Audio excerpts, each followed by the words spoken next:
ਸਿਮਰੋ ਅੰਗਦ ਦੁਖ ਨਿਕੰਦਨ ਗੁਰੂ ਅਮਰਦਾਸ ਹਿਰਦੈ ਨਿਤ ਧਿਆਉ ਹਿਰਦੈ ਨਿਤ ਧਿਆਉ ਸ਼੍ਰੀ ਗੁਰੂ ਰਾਮਦਾਸ ਗੁਣ ਗਾਉ ਗੁਰੂ ਅਰਜਨ ਬਿਗਨਨ ਕੇ ਨਾਸ਼ਕ ਬਿਗਨਨ ਕੇ ਨਾਸਕ ਸ਼੍ਰੀ ਹਰਿ ਗੋਬਿੰਦ ਸੋ ਮਤ ਪ੍ਰਕਾਸ਼ਕ ਸ਼੍ਰੀ ਹਰਿ ਰਾਏ ਨਮੋ ਕਰ ਜੋਰੀ ਨਮੋ ਕਰ ਜੋਰੀ ਸ਼੍ਰੀ ਹਰਿ ਕ੍ਰਿਸ਼ਨ ਮਨਾਉ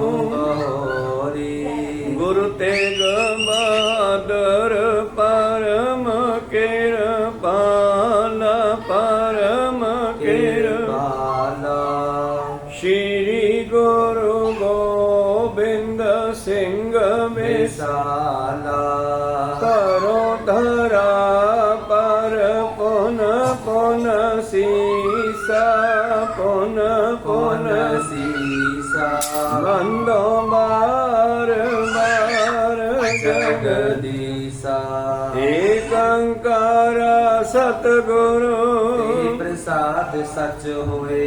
ਵਾਹਿਗੁਰੂ ਜੀ ਕੀ ਫਤਿਹ ਹੈ। ਵਿਘਨ ਵਿਨਾਸ਼ਨ ਸੋਏ। ਵਾਹਿਗੁਰੂ ਜੀ ਕੀ ਫਤਿਹ ਹੈ। ਵਿਘਨ ਵਿਨਾਸ਼ਨ ਸੋਏ। ਦੋਹਰਾ ਕਹੇ ਨਿਰਵਿਤ ਕੇ ਬਚਨ ਜੀ ਨੈ ਸਮਝਤ ਮਨ ਮਾਹੇ ਬਹੁਰ ਬੌਰ ਪਰ ਬ੍ਰਿਤ ਕੀ ਕਮਲ ਬਦਨ ਸੋ ਪ੍ਰਾਹੀ। ਵਾਹਿਗੁਰੂ ਜੀ ਕਾ ਖਾਲਸਾ ਵਾਹਿਗੁਰੂ ਜੀ ਕੀ ਫਤਿਹ। ਆਓ ਗੁਰੂ ਪਿਆਰੇ ਗੁਰੂ ਸਵਾਰੇ ਸਤਸੰਗੀ ਜਨੋ, ਰੋਜ਼ਾਨਾ ਦੀ ਤਰ੍ਹਾਂ ਪਾਤਸ਼ਾਹ ਜੀ ਕੀ ਅਪਾਰ ਕਿਰਪਾ ਬਖਸ਼ਿਸ਼ ਦਾ ਸਦਕਾ ਪਿਛਲੇ ਪੈਰਾਂ ਦੇ ਦੀਵਾਨ ਸਜਾਉਂਦੇ ਹੋਏ ਆਪ ਜੀ ਗੁਰੂ ਚਰਨਾਂ ਵਿਖੇ ਹਾਜ਼ਰੀਆਂ ਲਵਾ ਰਹੇ ਹੋ। ਆਓ ਲੜੀਵਾਰ ਇਤਿਹਾਸ ਦੀ ਕਥਾ ਵਿਚਾਰ ਨਾਲ ਜੁੜਨਾ ਕਰੀਏ ਜੀ। ਪਿਛਲੇ ਦਿਨੀ ਆਪਾਂ ਵਿਚਾਰਾਂ ਸਰਵਣ ਕਰ ਰਹੇ ਸੀ ਜਦੋਂ ਧੰਨ ਧੰਨ ਸ੍ਰੀ ਗੁਰੂ ਨਾਨਕ ਦੇਵ ਜੀ ਅਹਿਮਦਾਬਾਦ ਤੋਂ ਵਾਪਸ ਤਲਵੰਡੀ ਆਏ, ਰਾਏ ਬੁਲਾਰ ਨੂੰ ਮਿਲੇ। ਰਾਏ ਬੁਲਾਰ ਨੇ ਸਤਿਗੁਰਾਂ ਦੀ ਸੇਵਾ ਕੀਤੀ, ਬੜਾ ਖੁਸ਼ ਹੋਇਆ। ਫਿਰ ਮਾਤਾ ਪਿਤਾ ਔਰ ਚਾਚਾ ਲਾਲੂ ਤਿੰਨੇ ਰਾਏ ਬੁਲਾਰ ਜੀ ਨੂੰ ਬੇਨਤੀ ਕਰਦੇ ਹੈ ਕਿ ਨਾਨਕ ਜੀ ਤੁਹਾਡਾ ਮਿੱਤਰ ਹੈ, ਇਹਨਾਂ ਨੂੰ ਰੋਕੋ, ਇਹ ਹੁਣ ਦੂਰ ਨਾ ਜਾਣ, ਸਾਡੇ ਕੋਲ ਰਹਿਣ, ਅਸੀਂ ਬੁੱਢੇ ਹੋ ਚੁੱਕੇ ਹਾਂ। ਤਾਂ ਰੋਕਣ ਦੇ ਵਾਸਤੇ ਨਾਨਕ ਜੀ ਨੂੰ ਅਨੇਕਾਂ ਤਰ੍ਹਾਂ ਦੀਆਂ ਸਲਾਹਾਂ ਦਿੱਤੀਆਂ ਗਈਆਂ। ਪਹਿਲਾਂ ਤਾਂ ਰਾਏ ਬੁਲਾਰ ਨੇ ਕਿਹਾ ਕਿ ਏਦਾਂ ਕਰੋ ਨਾਨਕ ਜੀ, ਤੁਸੀਂ ਨਾ ਖੇਤੀਬਾੜੀ ਕਰਵਾਓ, ਜ਼ਮੀਨ ਆਪਣੇ ਕੋਲੇ ਬਹੁਤ ਹੈ ਔਰ ਅਸੀਂ ਤੁਹਾਡੇ ਨਾਲ ਮਜ਼ਦੂਰ ਦਿਹਾੜੀਏ ਆਦਿ ਸਿਰੀ ਲਾ ਦਿਆਂਗੇ, ਤੁਸੀਂ ਬਸ ਕੰਮ ਕਰਾਓ ਤੇ ਘਰੇ ਰਹੋ। ਨਾਨਕ ਜੀ ਨੇ ਕਿਹਾ ਮੈਂ ਖੇਤੀ ਕਰਦਾ ਹਾਂ। ਉਹ ਸ਼ਬਦ ਉੱਥੇ ਉਚਾਰਿਆ ਹੈ, ਮਨ ਹਾਰੀ ਕਿਰਸਾਨੀ ਕਰਨੀ, ਸਰਮ ਪਾਣੀ ਤਨ ਖੇਤ, ਨਾਮ ਵੀ ਸੰਤੋਖ ਸੁਹਾਗਾ, ਰੱਖ ਗਰੀਬੀ ਵੇਸ। ਜਦੋਂ ਇਸ ਗੱਲ ਦਾ ਮਾਨੋ ਸਤਿਗੁਰਾਂ ਨੇ ਜਵਾਬ ਦੇ ਦਿੱਤਾ ਢੰਗ ਦੇ ਨਾਲ ਕਿ ਮੈਂ ਤਾਂ ਖੇਤੀਬਾੜੀ ਇਹ ਕਰਦਾ, ਮਨ ਨੂੰ ਹਾਲੀ ਬਣਾ ਕੇ, ਸਰੀਰ ਨੂੰ ਖੇਤ ਬਣਾ ਕੇ ਨਾਮ ਦਾ ਬੀਜ ਬੀਜਦਾ ਹਾਂ ਔਰ ਸਿਮਰਨ ਕਰਨਾ ਇਹੋ ਹੀ, ਇਸ ਨੂੰ ਪਾਣੀ ਲਾਉਣਾ ਹੈ। ਫਿਰ ਚਾਚਾ ਲਾਲੂ ਕਹਿਣ ਲੱਗਿਆ ਵੀ ਜੇ ਤੂੰ ਇਹ ਕੰਮ ਨਹੀਂ ਕਰਨਾ ਤਾਂ ਫਿਰ ਤੂੰ ਆਪਾਂ ਖੱਤਰੀ ਆ ਤੇ ਤੂੰ ਦੁਕਾਨ ਪਾ ਲੈ। ਨਾਨਕ ਜੀ ਕਹਿੰਦੇ ਦੁਕਾਨ ਵੀ ਮੈਂ ਕਰਦਾ, ਹਾਨ ਹਟ ਕਰ ਆਰਜਾ ਸੱਚ ਨਾਮ ਕਰ ਵਥ। ਆਪਣੇ ਜੀਵਨ ਨੂੰ ਹੱਟੀ ਬਣਾ ਕੇ ਔਰ ਇਸ ਦੇ ਵਿੱਚ ਸੁੱਟ ਦੇ ਭਾਂਡਿਆਂ ਵਿੱਚ ਮੈਂ ਨਾਮ ਰੂਪੀ ਵਸਤੂ ਨੂੰ ਪਾਇਆ ਹੈ ਔਰ ਮੇਰੇ ਵਪਾਰੀ ਹਨ ਰੱਬ ਦੇ ਪਿਆਰੇ ਵਣਜਾਰਿਆਂ ਸਿਓ ਵਣਜ ਕਰ। ਰੱਬ ਦੇ ਪਿਆਰੇ ਵਣਜਾਰਿਆਂ ਨਾਲ ਮੈਂ ਵਣਜ ਕਰਦਾ, ਭਾਵ ਜਿਵੇਂ ਆਪ ਜੀ ਕਥਾ ਸੁਣਦੇ ਹੋ ਜਾਂ ਕਹਿੰਦੇ ਹਾਂ, ਇਹ ਆਪਣਾ ਲੈਣ ਦੇਣ, ਆਪਣਾ ਵਪਾਰ ਹੈ ਸੱਚ ਦਾ। ਲੈ ਲਾਹਾ ਮਨ ਹੱਸ, ਇਹ ਜੋ ਬੜਾ ਲਾਹਾ ਮਿਲੇਗਾ, ਕਦੇ ਘਾਟਾ ਨਹੀਂ ਪਵੇਗਾ।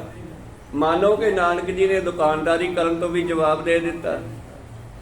ਹੁਣ ਗੁਰੂ ਪਿਆਰਿਓ, ਤੀਸਰਾ ਬਚਨ ਚਾਚਾ ਆਪਣਾ ਲਾਲੂ ਜੀ ਕਹਿਣ ਲੱਗੇ ਹਨ ਰਾਏ ਬੁਲਾਰ ਨੂੰ ਕਿ ਇਉਂ ਕਰੋ, ਨਾਨਕ ਨੂੰ ਕਹੋ ਵੀ ਦੂਰ ਜੇ ਤੂੰ ਜਾਣਾ, ਤੇਰਾ ਤੁਰਨ ਫਿਰਨ ਦਾ ਸੁਭਾਅ ਹੀ ਹੈ, ਤੂੰ ਏਦਾਂ ਕਰਨਾ ਫਿਰ ਘੋੜਿਆਂ ਦਾ ਵਪਾਰ ਕਰ ਲਾ, ਕਾਬਲ ਕੰਧਾਰ ਤੋਂ ਘੋੜੇ ਖਰੀਦ ਲਿਆ ਕਰ ਤੇ ਵੇਚ ਆਇਆ ਕਰ, ਔਰ ਅਸੀਂ ਤੈਨੂੰ ਘਰੇ ਬੈਠੇ ਉਡੀਕਾਂਗੇ ਵੀ ਚਲੋ ਨਾਨਕ ਆਵੇਗਾ ਵਪਾਰ ਕਰਕੇ, ਤੇਰੀ ਮਾਂ ਦਾ ਜੀ ਲੱਗਿਆ ਰਹੇਗਾ, ਤੈਨੂੰ ਉਡੀਕੇਗੀ, ਨਹੀਂ ਤਾਂ ਤੇਰੀ ਮਾਤਾ ਬੜੀ ਬਰਾਹ ਕਰਦੀ ਹੈ। ਨਾਨਕ ਜੀ ਨੇ ਇਸ ਗੱਲ ਤੇ ਵੀ ਜਵਾਬ ਦੇ ਦਿੱਤਾ ਕਿ ਮੈਂ ਕਿ ਇਹ ਵੀ ਕੰਮ ਕਰਦਾ, ਸੁਣ ਸਾਸਤ ਸੌਦਾਗਰੀ, ਸ਼ਾਸਤਰਾਂ ਨੂੰ, ਵੇਦਾਂ ਗ੍ਰੰਥਾਂ ਨੂੰ ਸੁਣਨਾ, ਸਰਵਣ ਕਰਨਾ, ਇਤਿਹਾਸ, ਪਰਮੇਸ਼ਰ ਦੇ ਪਿਆਰ ਦੀਆਂ ਗੱਲਾਂ ਪੜ੍ਹਨੀਆਂ ਸੁਣਨੀਆਂ, ਇਹ ਮੇਰਾ ਵਪਾਰ ਹੈ। ਔਰ ਖਰਚ ਬੰਨ ਚੰਗਿਆਈਆਂ, ਜੀਵਨ ਨੂੰ ਚੰਗਾ ਬਣਾਉਣਾ, ਗੁਣ ਗ੍ਰਹਿਣ ਕਰਨੇ, ਔਗੁਣਾਂ ਨੂੰ ਛੱਡਣਾ, ਇਹ ਮੇਰਾ ਖਰਚਾ ਹੈ। ਜਿਵੇਂ ਵਪਾਰੀ ਜੇਬ 'ਚ ਪੈਸੇ ਰੱਖਦੇ ਆ, ਜਿੱਥੋਂ ਕੋਈ ਸੌਦਾ ਮਿਲ ਗਿਆ ਖਰੀਦ ਲੈਂਦੇ ਆ, ਕੋਈ ਸਤਨਾਮ ਤੋ ਨਾਨਕ ਜੀ ਕਹਿੰਦੇ ਮੈਂ ਹਮੇਸ਼ਾ ਆਪਣੀ ਸੁਰਤੀ ਦੀ ਜੇਬ ਵਿੱਚ ਚੰਗੇ ਖਿਆਲਾਂ ਦਾ, ਚੰਗੇ ਗੁਣਾਂ ਦਾ ਖਰਚਾ ਰੱਖਦਾ ਹਾਂ। ਖਰਚ ਬੰਨ ਚੰਗਿਆਈਆਂ, ਮਨ ਨਾਮ ਕਰ ਕੰਮ, ਤੇ ਮੈਂ ਇਹੀ ਕੰਮ ਕਰਦਾ, ਨਾਮ ਨੂੰ ਜਪਣਾ। ਤੇ ਜਦੋਂ ਕੱਲ ਨੂੰ ਮੈਂ ਪਰਮੇਸ਼ਰ ਦੇ ਦੇਸ਼ ਜਾਵਾਂਗਾ, ਮਤ ਮਨ ਜਾਣਾ ਕੱਲ, ਤੇ ਮੈਂ ਕੱਲ ਤੇ ਨਹੀਂ ਛੱਡਦਾਗਾ ਇਸ ਵਪਾਰ ਨੂੰ, ਮੈਂ ਕੱਲ ਤੇ ਨਹੀਂ ਛੱਡਦਾ, ਜੋ ਕਰਦਾ ਅੱਜ ਹੀ ਕਰਦਾ। ਮਤ ਮਨ ਜਾਣੇ ਕੱਲ, ਭਾਵ ਸਾਨੂੰ ਇਹ ਕਹਿ ਰਹੇ ਆ ਸਤਿਗੁਰੂ ਕਿ ਮੌਤ ਦਾ ਪਤਾ ਨਹੀਂ, ਕੱਲ ਨੂੰ ਆ ਜਾਵੇ ਜਾਂ ਅੱਧੇ ਘੰਟੇ ਨੂੰ ਆ ਜਾਵੇ, ਇਹ ਵੀ ਬੜਾ ਲੰਮਾ ਹੈ। ਹਮ ਆਦਮੀ ਹਾਂ ਇੱਕਦਮੀ, ਮੋਹਤ ਮੋਹਤ ਨਾ ਜਾਣਾ, ਨਾਨਕ ਬਿਨ ਮੈਂ ਕਿਸੇ ਸਰੇਵੋ ਜਾ ਕੇ ਜੀ ਪ੍ਰਾਣਾ, ਮੈਂ ਅੱਜ ਦਾ ਕੰਮ ਕੱਲ ਤੇ ਨਹੀਂ ਛੱਡਦਾ। ਤਾਂ ਜਦੋਂ ਮੈਂ ਨਿਰੰਕਾਰ ਦੇ ਦੇਸ਼ ਜਾਵਾਂਗਾ ਤੇ ਮੈਨੂੰ ਉੱਥੋਂ ਵਡਿਆਈ ਮਿਲੇਗੀ, ਖੁਸ਼ੀ ਮਿਲੇਗੀ, ਸੁੱਖ ਮਿਲੇਗਾ। ਪਰਮੇਸ਼ਰ ਕਹੇਗਾ ਹਾਂ ਠੀਕ ਹੈ ਭਾਈ, ਤੂੰ ਜਿਹੜਾ ਵਪਾਰ ਕਰਨ ਗਿਆ ਸੀ ਉਹ ਕਰਕੇ ਆ ਗਿਆ। ਸਾਨੂੰ ਵੀ ਇਹ ਸੁਨੇਹਾ ਦਿੰਦੀ ਹੈ ਬਾਣੀ, ਵੰਡ ਕਰੋ ਵਣਜਾਰਿਓ, ਵਖਰ ਲੈਹੋ ਸੰਭਾਲ, ਤੈਸੀ ਵਸਤ ਵਿਸਾਹੀ ਹੈ ਜੈਸੀ ਨਿਭ ਹੈ ਨਾਲ, ਅੱਗੇ ਸ਼ਾਹੋ ਸੁਜਾਨ ਹੈ ਲੈਸੀ ਵਸਤ ਸਮਾਨ। ਉਹ ਸਮਾਨ ਖਰੀਦੋ ਜਿਹੜਾ ਤੁਹਾਡੇ ਨਾਲ ਜਾ ਸਕੇ। ਅਸੀਂ ਸੰਸਾਰ ਦਾ ਸਮਾਨ ਤਾਂ ਬਹੁਤ ਇਕੱਠਾ ਕਰ ਲਿਆ, ਪਰ ਨਾਲ ਜਾਣ ਵਾਲਾ ਨਾਮ ਦਾ ਖਜ਼ਾਨਾ ਇਕੱਠਾ ਨਹੀਂ ਕੀਤਾ, ਤਾਂ ਤੇ ਇਕੱਠਾ ਕਰੀ। ਇੱਥੋਂ ਤੱਕ ਕੱਲ ਆਪਾਂ ਵਿਚਾਰ ਸਰਵਣ ਕੀਤੀ ਸੀ। ਤਾਂ ਉਸ ਤੋਂ ਬਾਅਦ ਫਿਰ ਚੌਥੇ ਪਲੇ ਤੋਂ ਪਹਿਲਾਂ ਮਹਿਤਾ ਕਾਲੂ ਜੀ ਆਪਣੇ ਪੁੱਤਰ ਨੂੰ ਰਾਏ ਬੁਲਾਰ ਦੇ ਰਾਹੀਂ ਕੀ ਕਹਿੰਦੇ ਹਨ, ਇਹ ਆਪਾਂ ਹੁਣ ਸਰਵਣ ਕਰਦੇ ਹਾਂ। ਉਸ ਤੋਂ ਪਹਿਲਾਂ ਆਪਣੀਆਂ ਤੇ ਦਾਸਾਂ ਦੀਆਂ ਗੁਰੂ ਚਰਨਾਂ ਵਿੱਚ ਲਵਾਓ ਹਾਜ਼ਰੀਆਂ। ਗੁਰੂ ਕਾ ਬਖਸ਼ਿਆ ਫਤਿਹ ਦਾ ਨਾਰਾ ਕਰੋ ਬੁਲੰਦ, ਗੱਜ ਕੇ ਆਖੋ ਜੀ ਵਾਹਿਗੁਰੂ ਜੀ ਕਾ ਖਾਲਸਾ, ਵਾਹਿਗੁਰੂ ਜੀ ਕੀ ਫਤਿਹ। ਦੋਹਰਾ ਕਹੇ ਨਿਰਪਤ ਕੇ ਬਚਨ ਜੀ, ਨਹਿ ਸਮਝਤ ਮਨ ਮਾਹੇ। ਹੁਣ ਕੀ ਗੱਲ ਹੈ ਕਿ ਨਾਨਕ ਜੀ ਨੂੰ ਸਾਰਾ ਹੀ ਪਰਿਵਾਰ ਜਿਹੜਾ ਹੈ ਕੰਮਾਂ ਦੇ ਵਿੱਚ ਲਾਉਣ ਦੀ ਗੱਲ ਕਰ ਰਿਹਾ, ਨਿਰਵਿਰਤੀ। ਤਾਂ ਗੁਰੂ ਪਿਆਰਿਓ, ਨਾਨਕ ਜੀ ਇਹਨਾਂ ਨੂੰ ਪਰਮੇਸ਼ਰ ਨਾਲ ਜੋੜਨ ਦੀ ਗੱਲ ਕਰਦੇ ਆ। ਪ੍ਰਵਿਰਤੀ ਤੇ ਨਿਰਵਿਰਤੀ ਦੋ ਤਰ੍ਹਾਂ ਦੇ ਕੰਮ ਹੁੰਦੇ ਆ। ਨਾਨਕ ਜੀ ਇਹਨਾਂ ਨੂੰ ਵਾਰ-ਵਾਰ ਪਰਮੇਸ਼ਰ ਦੇ ਵਿਰਾਗ ਦੀ ਗੱਲ ਕਰਦੇ ਨਾ, ਪਰ ਰਿਸ਼ਤੇਦਾਰ ਭਾਵ ਚਾਚਾ, ਪਿਤਾ ਜੀ ਆਦਿ ਇਹ ਸਾਰੇ ਕੀ ਕਹਿੰਦੇ ਹਨ ਕਿ ਤੂੰ ਕੋਈ ਨਾ ਕੋਈ ਕੰਮ ਕਰ ਲੈ ਤੇ ਘਰੇ ਰਹਿ। ਨਾਨਕ ਜੀ ਵਾਰ-ਵਾਰ ਉਹਨਾਂ ਨੂੰ ਸੰਸਾਰ ਤੋਂ ਵਿਰਾਗ ਕਰਨ ਦੀ ਗੱਲ ਕਰਦੇ ਆ, ਪ੍ਰਵਿਰਤੀ ਦੇ ਬਚਨ ਕਰਦੇ ਹਨ।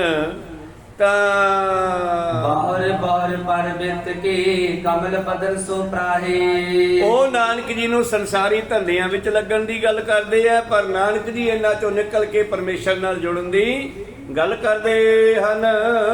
ਰਵਈਆ ਚੰਦ ਸੁਣ ਕਾਲੂ ਪੁਨ ਬਚਨ ਬਖਾਨੇ, ਜੋ ਤੁਮ ਇਹ ਨਹਿ ਕਰਨਾ। ਫੇਰ ਚਾਚਾ ਮਹਿਤਾ ਕਾਲੂ ਜੀ ਪਿਤਾ ਜੀ ਕਹਿਣ ਲੱਗੇ, ਪੁੱਤਰ ਜੇ ਤੈਨੂੰ ਇਹ ਕੰਮ ਵੀ ਚੰਗਾ ਨਹੀਂ ਲੱਗਦਾ ਤਾਂ ਫਿਰ ਇਉਂ ਕਰ, ਕਰੋ ਚਾਕਰੀ ਭੂਪਤ ਕਹਿ, ਕੀ ਹੋਵੋ ਚਾਕਰ ਬਰਨਾ। ਜਿਵੇਂ ਤੂੰ ਮੋਦੀ ਖਾਨਾ ਵੀ ਨੌਕਰ ਬਣ ਕੇ ਚਲਾਇਆ ਸੀ ਦੌਲਤ ਖਾਨ ਦਾ ਸੁਲਤਾਨਪੁਰ ਦੇ ਵਿੱਚ, ਉੱਥੇ ਤੂੰ ਚਾਕਰੀ ਨੌਕਰੀ ਕੀਤੀ ਆ ਨਾ, ਤੈਨੂੰ ਇਸੇ ਤਰ੍ਹਾਂ ਕਿਸੇ ਰਾਜੇ ਕੋਲੇ ਨੌਕਰ ਲਵਾ ਦਿੰਦੇ ਆ। ਤੂੰ ਨੌਕਰੀ ਕਰ ਲੈ, ਤੈਨੂੰ ਕਿਸੇ ਰਾਜੇ ਦੇ ਕੋਲੇ ਭਰਤੀ ਕਰਵਾ ਦਿੰਦੇ ਹਾਂ, ਇਹ ਵੀ ਤਾਂ ਵਧੀਆ ਕੰਮ ਹੈ। ਮੁਝ ਬਚ ਮਾਨ ਕਰੋ ਜੈ ਕਾਜਾ, ਤਜੋ ਫਕੀਰੀ ਬੇਸਾ। ਪੁੱਤਰ ਮੇਰੀ ਗੱਲ ਮੰਨ, ਤੂੰ ਆਹ ਕੰਮ ਕਰ ਲੈ, ਆ ਫਕੀਰਾਂ ਵਾਲੇ ਸਾਧਾਂ ਵਾਲੇ ਕੱਪੜੇ ਲਾ ਦੇ। ਹੁਣ ਤੂੰ ਸਾਧਾਂ ਵਾਲਾ ਕੰਮ ਨਾ ਕਰ, ਇਹ ਸਾਧਾਂ ਵਾਲੇ ਵਸਤਰ ਲਾ ਕਰਕੇ ਤੂੰ ਸੰਸਾਰੀਆਂ ਵਾਲੇ ਕੱਪੜੇ ਪਾ, ਗ੍ਰਸਤੀਆਂ ਵਾਲੇ ਕੱਪੜੇ ਪਾ। ਸੁਣ ਕਰ ਚਤਰ ਪਦ ਕੋ ਬਦਤਨ ਸ੍ਰੀ ਨਾਨਕ ਜਗਤੀਸ਼ਾ। ਇਹ ਬਚਨ ਸੁਣ ਕੇ ਆਪਣੇ ਪਿਤਾ ਮਹਿਤਾ ਕਾਲੂ ਜੀ ਦਾ ਨਾਨਕ ਜੀ ਨੇ ਸ਼ਬਦ ਦਾ ਚੌਥਾ ਪਦਾ ਉਚਾਰਨ ਕੀਤਾ ਹੈ। ਸ੍ਰੀ ਮੁਖ ਭਾਗ ਲਾਏ ਚਿਤ ਕਰ ਚਾਕਰੀ ਮਨ ਨਾਮ ਕਰ ਕੰਮ। ਨਾਨਕ ਜੀ ਕਹਿੰਦੇ ਹਾਂ ਮੈਂ ਚਾਕਰੀ ਨੌਕਰੀ ਵੀ ਕਰਦਾ ਹਾਂ, ਚਿੱਤ ਲਾ ਕੇ ਕਰਦਾ ਹਾਂ। ਮਿੱਠਾ ਜੀ ਕਹਿੰਦੇ ਕਿਹੜੀ ਨੌਕਰੀ ਕਰਦਾ ਤੂੰ? ਕਹਿੰਦੇ ਚਿੱਤ ਲਾ ਕੇ ਨਾਮ ਜਪਣਾ ਪਰਮੇਸ਼ਰ ਦਾ, ਇਹੋ ਹੀ ਮੇਰਾ ਕੰਮ ਹੈ। ਬਨ ਬਦਿਆ ਕਰ ਧਾਵਣੀ ਤਾਕੋ ਆਖੇ ਧਨ। ਬੰਨ ਬਦੀਆਂ, ਬਦੀਆਂ ਕੀ ਮਾੜੇ ਕੰਮ। ਜਿਵੇਂ ਇੱਕ ਨੌਕਰ ਹੈ ਕਿਸੇ ਦੁਕਾਨਦਾਰ ਦਾ, ਪਰਚੂਨ ਦੀ ਦੁਕਾਨ ਦਾ ਨੌਕਰ ਹੈ, ਮਾਲਕ ਦੁਕਾਨ ਤੇ ਹੈ ਨਹੀਂਗਾ, ਤੇ ਬਾਰ ਦੇ ਵਿੱਚ ਗੱਟੇ ਪਏ ਆ ਸਮਾਨ ਵਾਲੇ, ਕੋਈ ਗੁੜ ਦਾ ਗੱਟਾ, ਕੋਈ ਹੋਰ ਖਾਣ ਵਾਲੀਆਂ ਵਸਤੂਆਂ, ਤੇ ਬਾਹਰੋਂ ਆ ਕੇ ਪਸ਼ੂ ਜਿਹੜਾ ਉਹਨੂੰ ਮੂੰਹ ਮਾਰਦਾ ਹੈ, ਉੱਥੇ ਨੌਕਰ ਦਾ ਫਰਜ਼ ਬਣਦਾ ਹੈ ਕਿ ਮਾਲਕ ਦੇ ਸਮਾਨ ਦਾ ਖਿਆਲ ਰੱਖੇ। ਕੋ ਸਤਨਾਮ। ਬਦੀਆਂ ਭਾਵ ਜੇ ਸਾਡੇ ਅੰਦਰ ਵਿਕਾਰ ਪੈਦਾ ਹੁੰਦੇ ਆ, ਇਹਨਾਂ ਨੂੰ ਬੰਨ੍ਹ ਕੇ ਬਾਹਰ ਕੱਢਣਾ, ਭਾਵ ਅੰਦਰਲੇ ਔਗਣਾਂ ਨੂੰ ਕੱਢਣਾ ਔਰ ਆਪਣੇ ਮਾਲਕ ਦੀ ਹੱਟੀ ਦਾ ਖਿਆਲ ਰੱਖਣਾ। ਨਾਨਕ ਦਾ ਮਾਲਕ ਪਰਮੇਸ਼ਰ ਹੈ, ਇਸ ਕਰਕੇ ਕਹਿੰਦੇ ਮੈਂ ਨੌਕਰੀ ਕਰਦਾ ਹਾਂ ਜੋ ਤੁਸੀਂ ਕਹਿੰਦੇ ਹੋ। ਰਾਜੇ ਦੀ ਨੌਕਰੀ ਕਰਨ ਦਾ ਕੰਮ ਵੀ ਮੈਂ ਕਰਦਾ ਹਾਂ। ਪ੍ਰਭੂ ਨਾਲ ਲਿਵ ਲਾਉਣੀ, ਚਿੱਤ ਲਾਉਣਾ, ਇਹ ਮੈਂ ਨੌਕਰੀ ਬਣਾ ਲਈ ਹੈ। ਨਾਮ ਦੇ ਭਰੋਸੇ ਨੂੰ ਆਪਣਾ ਕਾਰੋਬਾਰ ਸਮਝਿਆ ਹੈ ਔਰ ਬਦੀਆਂ ਦੀ ਰੋਕਥਾਮ ਨੂੰ ਆਪਣਾ ਆਹਾਰ ਬਣਾ ਲਿਆ। ਭਾਵ ਆਪਣਾ ਆਹਾਰ ਇਹ ਮੇਰਾ ਕੰਮ ਹੈ ਕਿ ਮੈਂ ਆਪਣੇ ਪਰਮੇਸ਼ਰ ਦੀ ਬਣਾਈ ਇਸ ਸ੍ਰਿਸ਼ਟੀ ਦੇ ਵਿੱਚ, ਇਸ ਸਰੀਰ ਦੇ ਵਿੱਚ ਔਗਣਾਂ ਨੂੰ ਹੀ ਵੜਨ ਦੇਣਾ। ਜਿਵੇਂ ਮਾਲਕ ਦੀ ਹੱਟੀ ਦਾ ਕੋਈ ਸਮਾਨ ਅਵਾਰਾ ਪਸ਼ੂ ਜਾਂ ਕੋਈ ਬੰਦਾ ਚੋਰੀ ਕਰਕੇ ਨਾ ਲਿਜਾ ਸਕੇ, ਖਿਆਲ ਰੱਖਣਾ। ਬਲ ਬਦੀਆਂ ਕਰ ਧਾਵਣੀ, ਵਿਕਾਰਾਂ ਨੂੰ ਭਜਾਉਣਾ ਔਰ ਤਾਂ ਕੋ ਆਖੇ ਧਨ। ਤੇ ਫਿਰ ਜਿਹੜਾ ਮਾਲਕ ਹੁੰਦਾ ਨਾ, ਉਸ ਨੌਕਰ ਨੂੰ ਸ਼ਾਬਾਸ਼ੇ ਦਿੰਦਾ ਹੈ, ਬਈ ਸ਼ਾਬਾਸ਼ ਤੇਰੇ ਪੁੱਤਰਾ, ਤੂੰ ਮੇਰੇ ਦੁਕਾਨ ਦਾ ਮੇਰੇ ਬਾਅਦ ਖਿਆਲ ਰੱਖਦਾ ਹੈ। ਤਾਂ ਨਾਨਕ ਜੀ ਕਹਿੰਦੇ ਨਾਨਕ ਵੇਖੇ ਨਦਰ ਕਰ ਚੜੇ ਚਵਗਣ ਵਨ। ਚਵਗਣ ਹੁੰਦਾ ਚੌਗਣਾ, ਵਨ ਹੁੰਦਾ ਰੰਗ। ਜਿਸ ਤਰ੍ਹਾਂ ਬਚਨਾ ਬਾਣੀ ਦਾ ਇੱਕ ਲਾਲ ਰੰਗ ਤਿਸ ਕੋ ਲੱਗਾ ਜਿਸ ਕਾ ਵਡਭਾਗਾ, ਮੈਲਾ ਕਦੇ ਨਾ ਹੋਵੀ ਨਾ ਲਾਗੇ ਦਾਗਾ। ਪਰਮੇਸ਼ਰ ਦੇ ਨਾਮ ਦਾ ਰੰਗ ਹਮੇਸ਼ਾ ਪੱਕਦਾ ਜਾਂਦਾ, ਗੂੜਾ ਹੁੰਦਾ ਜਾਂਦਾ, ਫਿੱਕਾ ਨਹੀਂ ਪੈਂਦਾ।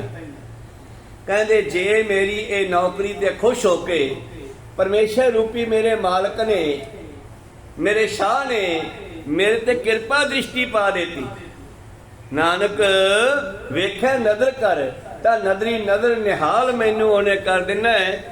ਔਰ ਚੜੇ ਚਵਗਣ ਮਨ, ਤੇ ਮੇਰੇ ਮਨ ਉੱਤੇ ਵਨ ਹੁੰਦਾ ਰੰਗ, ਜਿਵੇਂ ਵਨ ਸੁਵੰਨਾ, ਰੰਗ ਬਰੰਗਾ, ਭਾਵ ਉਹ ਰੰਗ ਮੇਰੇ ਤੇ ਚੜ ਜਾਵੇਗਾ ਪਰਮੇਸ਼ਰ ਦੇ ਨਾਮ ਦਾ ਔਰ ਮੈਨੂੰ ਖੁਸ਼ੀਆਂ ਮਿਲਣਗੀਆਂ। ਇਹ ਚਾਰ ਪਦਿਆਂ ਦਾ ਸ਼ਬਦ ਧੰਨ ਗੁਰੂ ਨਾਨਕ ਦੇਵ ਜੀ ਨੇ ਰਾਏ ਬੁਲਾਰ ਦੇ ਘਰ ਬੈਠ ਕੇ ਜਦੋਂ ਉਚਾਰਨ ਕੀਤਾ ਹੈ ਜੀ। ਸਵਈਆ ਸ਼੍ਰੋਣ ਸੁਨੇ ਇਵ ਤੂਚਨ ਕੀਨਾ, ਅਧੀਨ ਪਏ ਜਨਨੀ ਜਨਕਨ ਸੋ।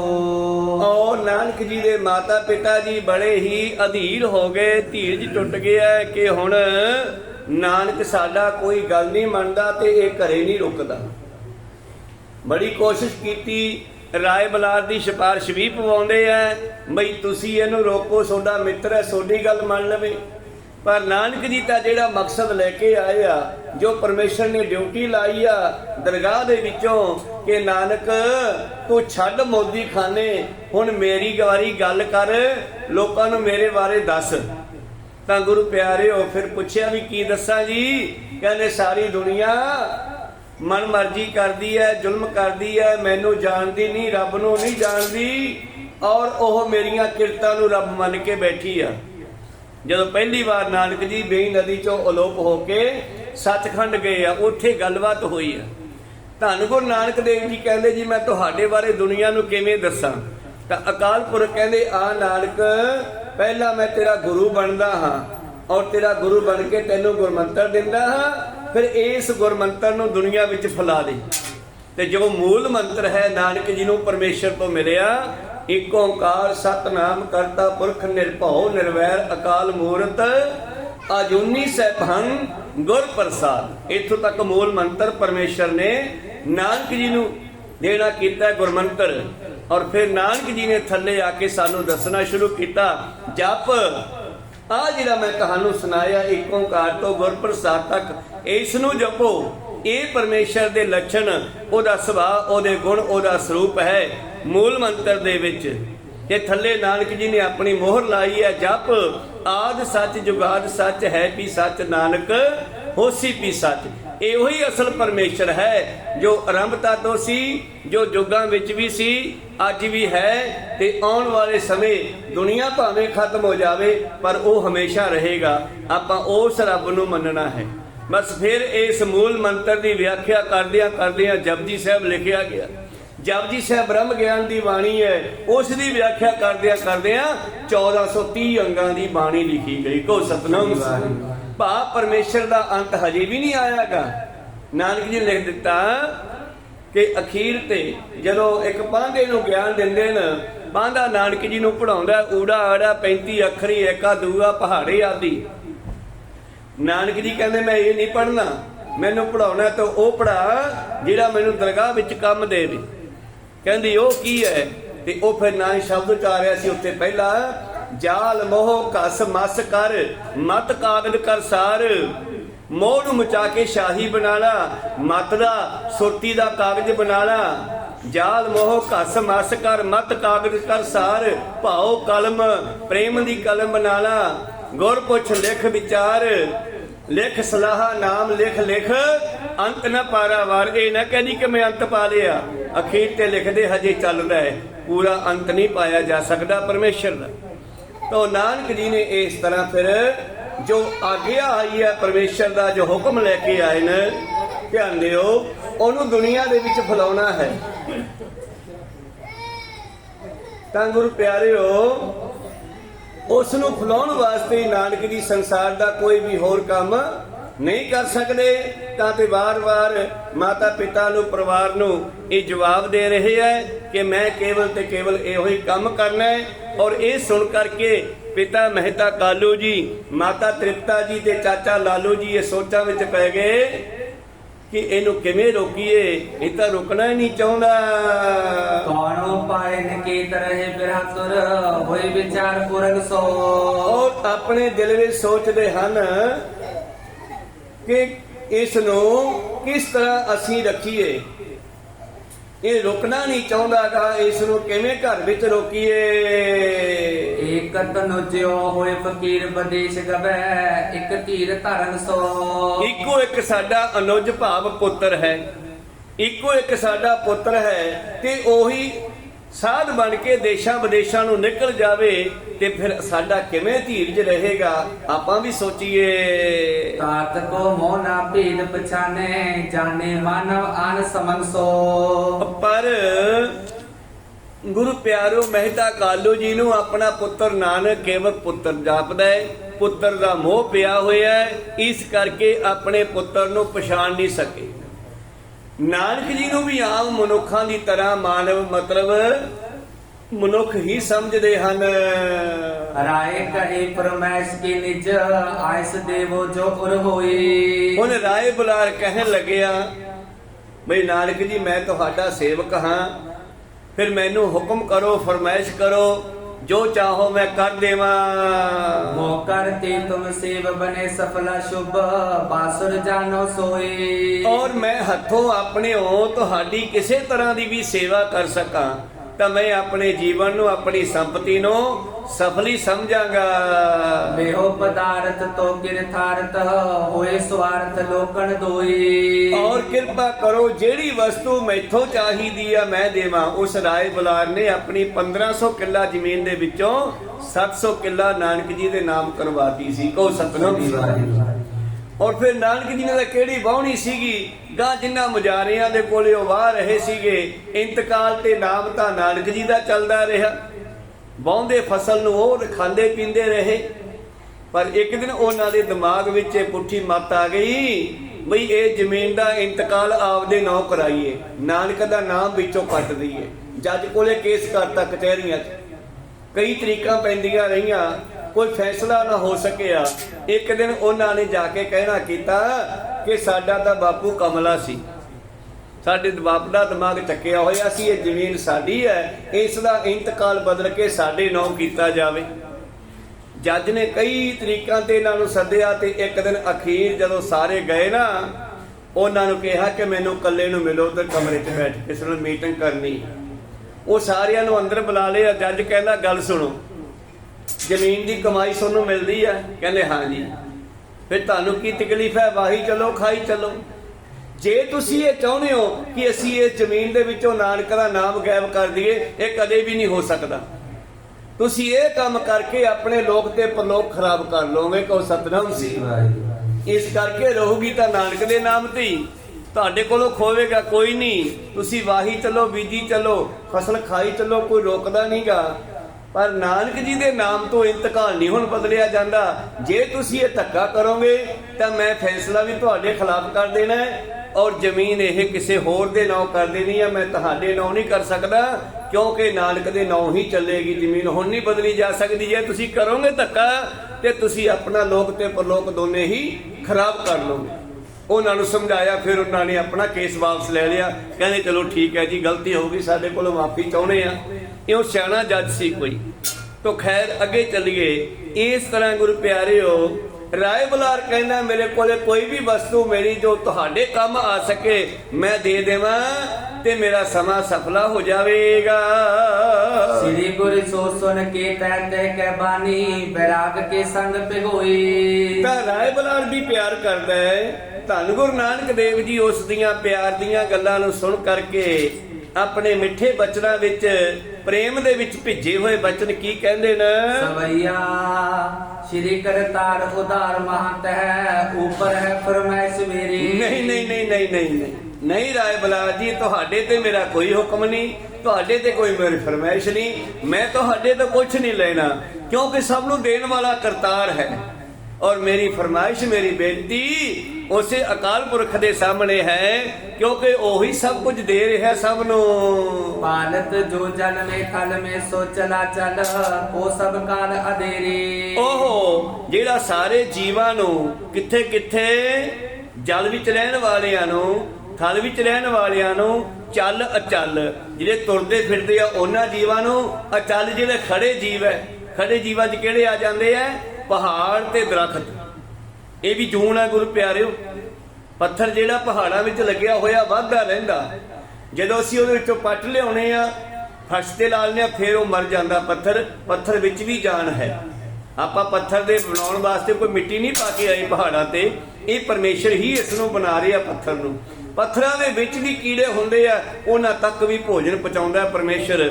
ਦਰਖਤਾਂ ਨੂੰ ਵੀ ਉਹ ਪਾਲਦਾ ਹੈ। ਤਾਂ ਤੇ ਭਾਈ ਸਤਿਗੁਰੂ ਨਾਨਕ ਦੇਵ ਜੀ ਕਹਿਣ ਲੱਗੇ, ਉਹ ਜਿਹੜਾ ਜਲਾਂ ਥਲਾਂ ਦੇ ਵਿੱਚ ਚੱਲ ਅਚਲ 84 ਲੱਖ ਜੂਨ ਦੇ ਜੀਵਾਂ ਨੂੰ ਪਾਲਦਾ ਹੈ, ਸਭ ਕਾਲ ਅਦੇਰੀ ਬਿਨਾ ਦੇਰ ਲਾਇਆ ਸਭ ਨੂੰ ਰੋਟੀ ਖਵਾ ਕੇ ਪਾਉਂਦਾ। ਜਿਹੜਾ ਐਜੇ ਪਦਾਰਥ ਨਾ ਰਹੇ ਤੇਰਾ, ਹੋਤ ਵਿਨਾਸ਼ ਨਾ ਲਾਵੇ ਦੇਰੀ। ਇਹ ਜਿਹੜੇ ਸੰਸਾਰ ਦੇ ਪਦਾਰਥ ਹੈ ਨਾ ਰਾਏ ਜੀ, ਇਹ ਪਦਾਰਥ ਤਾਂ ਵਿਨਾਸ਼ ਹੋਣ ਲੱਗਿਆ, ਮਿਟ ਨਹੀਂ ਲੱਗਣਾ। ਇਹ ਤਾਂ ਖਤਮ ਹੋਣ ਵਾਲੇ ਹਨ। ਬਿਨਾ ਦੇਰ ਲਾਇਆ ਇਹਨਾਂ ਨੇ ਵਿਨਾਸ਼ ਹੋ ਜਾਣਾ। ਸੋਰ ਗਏ ਦਿਸ ਚਾਰ ਪੁਜਾਕਰ, ਸੰਗ ਕਿਸੇ ਨੇ ਜਾਵਤ ਹੇਰੀ। ਔਰ ਦੇਖਦੇ ਹਾਂ ਦਸ਼ਾਂ ਦਿਸ਼ਾਵਾਂ ਦੇ ਵਿੱਚ ਵਸਣ ਵਾਲੇ ਲੋਕ, ਜਿਨ੍ਹਾਂ ਨੇ ਕਿ ਸਾਰੇ ਸੰਸਾਰ ਨੂੰ ਜਿੱਤ ਲਿਆ ਸੀ। ਰਾਜੇ ਸਿਕੰਦਰ ਵਰਗੇ, ਅਸ਼ੋਕ ਵਰਗੇ। ਦਸਵੇਂ ਪ੍ਰੀਤਮ ਵੀ ਐਸਾ ਬਚਨ ਲਿਖਦੇ ਆ ਬਾਣੀ ਵਿੱਚ, ਮਾਤੇ ਮਤੰਗ ਜਰੇ ਜਰ ਸੰਗ, ਅਨੋਪਿਓ ਤੰਗ ਸੁਰੰਗ ਸਵਾਰੇ, ਕੋਟ ਤੋਂ ਰੰਗ ਕੋ ਰੰਗ ਸੇ ਕੋਦਤ ਪਾਉਣ ਕੇ ਗਾਉਣ ਕੋ ਜਾਤ ਨਿਵਾਰੇ। ਇਤੇ ਭਏ ਤੋ ਕਹਾਂ ਪਏ ਭੂਪਤ। ਰਾਜੇ ਨਾਲ ਗੱਲ ਹੋਈ ਹੈ ਦਸਵੇਂ ਪਾਤਸ਼ਾਹ ਦੀ, ਕਿਉਂਕਿ ਦਸਵੇਂ ਪਾਤਸ਼ਾਹ ਦਾ ਰਾਜਿਆਂ ਨਾਲ ਰੇਸ਼ਮ ਰਿਹਾ ਸੰਬੰਧ ਰਹੇ ਨੇ। ਇਤੇ ਭਏ ਤੋ ਕਹਾਂ ਪਏ ਭੂਪਤ, ਅੰਤ ਕੋ ਨਾਂਗੇ ਪਾਏ ਪਧਾਰੇ। ਸਾਰੇ ਖਾਲੀ ਆਤੇ ਨੰਗੇ ਪੈਰੀ ਗਏ ਆ ਰਾਜਾ ਸਾਹਿਬ। ਇਹ ਵਸਤੂਆਂ ਤਾਂ ਦਸਾਂ ਦਿਸ਼ਾਵਾਂ ਨੂੰ ਜਿੱਤਣ ਵਾਲੇ ਰਾਜੇ ਵੀ ਇੱਥੇ ਹੀ ਛੱਡ ਗਏ। ਜੀਤ ਦਸੋ ਦਿਸ਼ ਦੁੱਤ ਲਈ ਜਿਨ, ਭੂਪਣ ਤੇ ਨਿਜ ਸੇਵ ਕਰਾਏ। ਜਿਨ੍ਹਾਂ ਰਾਜਿਆਂ ਨੇ ਦਸਾਂ ਦਿਸ਼ਾਵਾਂ ਨੂੰ ਜਿੱਤ ਕਰਕੇ ਔਰ ਉਹਨਾਂ ਇਲਾਕਿਆਂ ਦੇ ਰਾਜਿਆਂ ਨੂੰ ਆਪਣੇ ਨੌਕਰ ਬਣਾ ਕੇ ਉਹਨਾਂ ਤੋਂ ਕੰਮ ਕਰਵਾਇਆ। ਪੁੰਜ ਕੀਏ ਤਨ ਹੈ ਵਰਗੈਵਰ ਜੋਰ ਚਮਮ ਚਤੁਰੰਗ ਬਣਾਏ। ਪੁੰਜ ਹੁੰਦਾ ਇਕੱਠੇ ਕੀਤੇ ਜਿਨ੍ਹਾਂ ਨੇ ਦੁਨੀਆ ਭਰ ਦੇ ਹਾਥੀ ਘੋੜੇ ਧਨ ਇਕੱਠਾ ਕਰ ਲਿਆ। ਚਤੁਰੰਗਣੀ ਫੌਜ ਜਿਨ੍ਹਾਂ ਕੋਲੇ ਸੀ, ਪੈਦਲ ਸਵਾਰ, ਘੋੜ ਸਵਾਰ, ਹਾਥੀ ਸਵਾਰ, ਇਸ ਤਰ੍ਹਾਂ 4 ਤਰ੍ਹਾਂ ਦੀ ਫੌਜ ਜਿਨ੍ਹਾਂ ਕੋਲੇ ਸੀ। ਜੌਨ ਸਮੇਂ ਕਰ ਕਾਹੇ ਨਾ ਜਾਣਤ ਅੰਤ ਸਮੇਂ ਪਗ ਨੰਗ ਸਿਧਾਏ। ਔਰ ਉਹ ਸਮਾਂ ਜਿਹੜਾ ਕਿ ਕਿਸੇ ਦੇ ਹੱਥ 'ਚ ਫੜਿਆ ਹੋਇਆ ਨਹੀਂ, ਮੌਤ ਦਾ ਸਮਾਂ ਜਦੋਂ ਆ ਜਾਣਾ ਤੇ ਫਿਰ ਇਹ ਸਭ ਕੁਝ ਛੱਡ ਕੇ ਅੰਤ ਕੋ ਨਾਂਗੇ ਪਾਏ ਪਧਾਰੇ, ਨੰਗੇ ਪੈਰੀ ਖਾਲੀ ਹੱਥ ਚਲੇ ਜਾਂਦੇ ਹਨ। ਜੋ ਕਛ ਸਾਜ ਸਮਾਜ ਹੋ ਤੋ ਸਭ ਛੋੜ ਗਏ ਨੇ ਪਾਰ ਬਸਾਏ। ਔਰ ਸੰਸਾਰ ਚੋਂ ਚਲੇ ਗਏ, ਸੰਸਾਰ ਸਮੁੰਦਰ ਦੇ ਪਰਲੇ ਪਾਸੇ ਚਲੇ ਗਏ, ਭਾਵ ਮੌਤ ਹੋ ਗਈ, ਸਮਾਨ ਇੱਥੇ ਹੀ ਰਹਿ ਗਿਆ ਔਰ ਉਹ ਸੰਸਾਰ ਸਮੁੰਦਰ ਚੋਂ ਨਿਕਲ ਨਹੀਂ ਸਕੇ। ਸਮਾਨ ਦੇ ਫੁਰਨੇ ਕਰਕੇ ਟੇਡੀਆਂ ਜੋਨਾਂ 'ਚ ਪੈ ਗਏ। ਅੰਤਕਾਲ ਜੇ ਮੰਦਰ ਸਿਮਰੇ, ਜੇ ਮਰਦਾ ਹੋਇਆ ਕਹਿੰਦਾ ਹਾਏ ਹਾਏ ਮੈਂ ਮਰ ਗਿਆ, ਮੇਰੀ ਕੋਠੀ ਬਣਾਈ ਸੀ ਵਧੀਆ, ਹੁਣ ਇਹਦਾ ਕੀ ਬਣੂਗਾ। ਅੰਤਕਾਲ ਜੇ ਮੰਦਰ ਸਿਮਰੇ ਐਸੀ ਚਿੰਤਾ ਮੈਂ ਜੇ ਮਰੇ।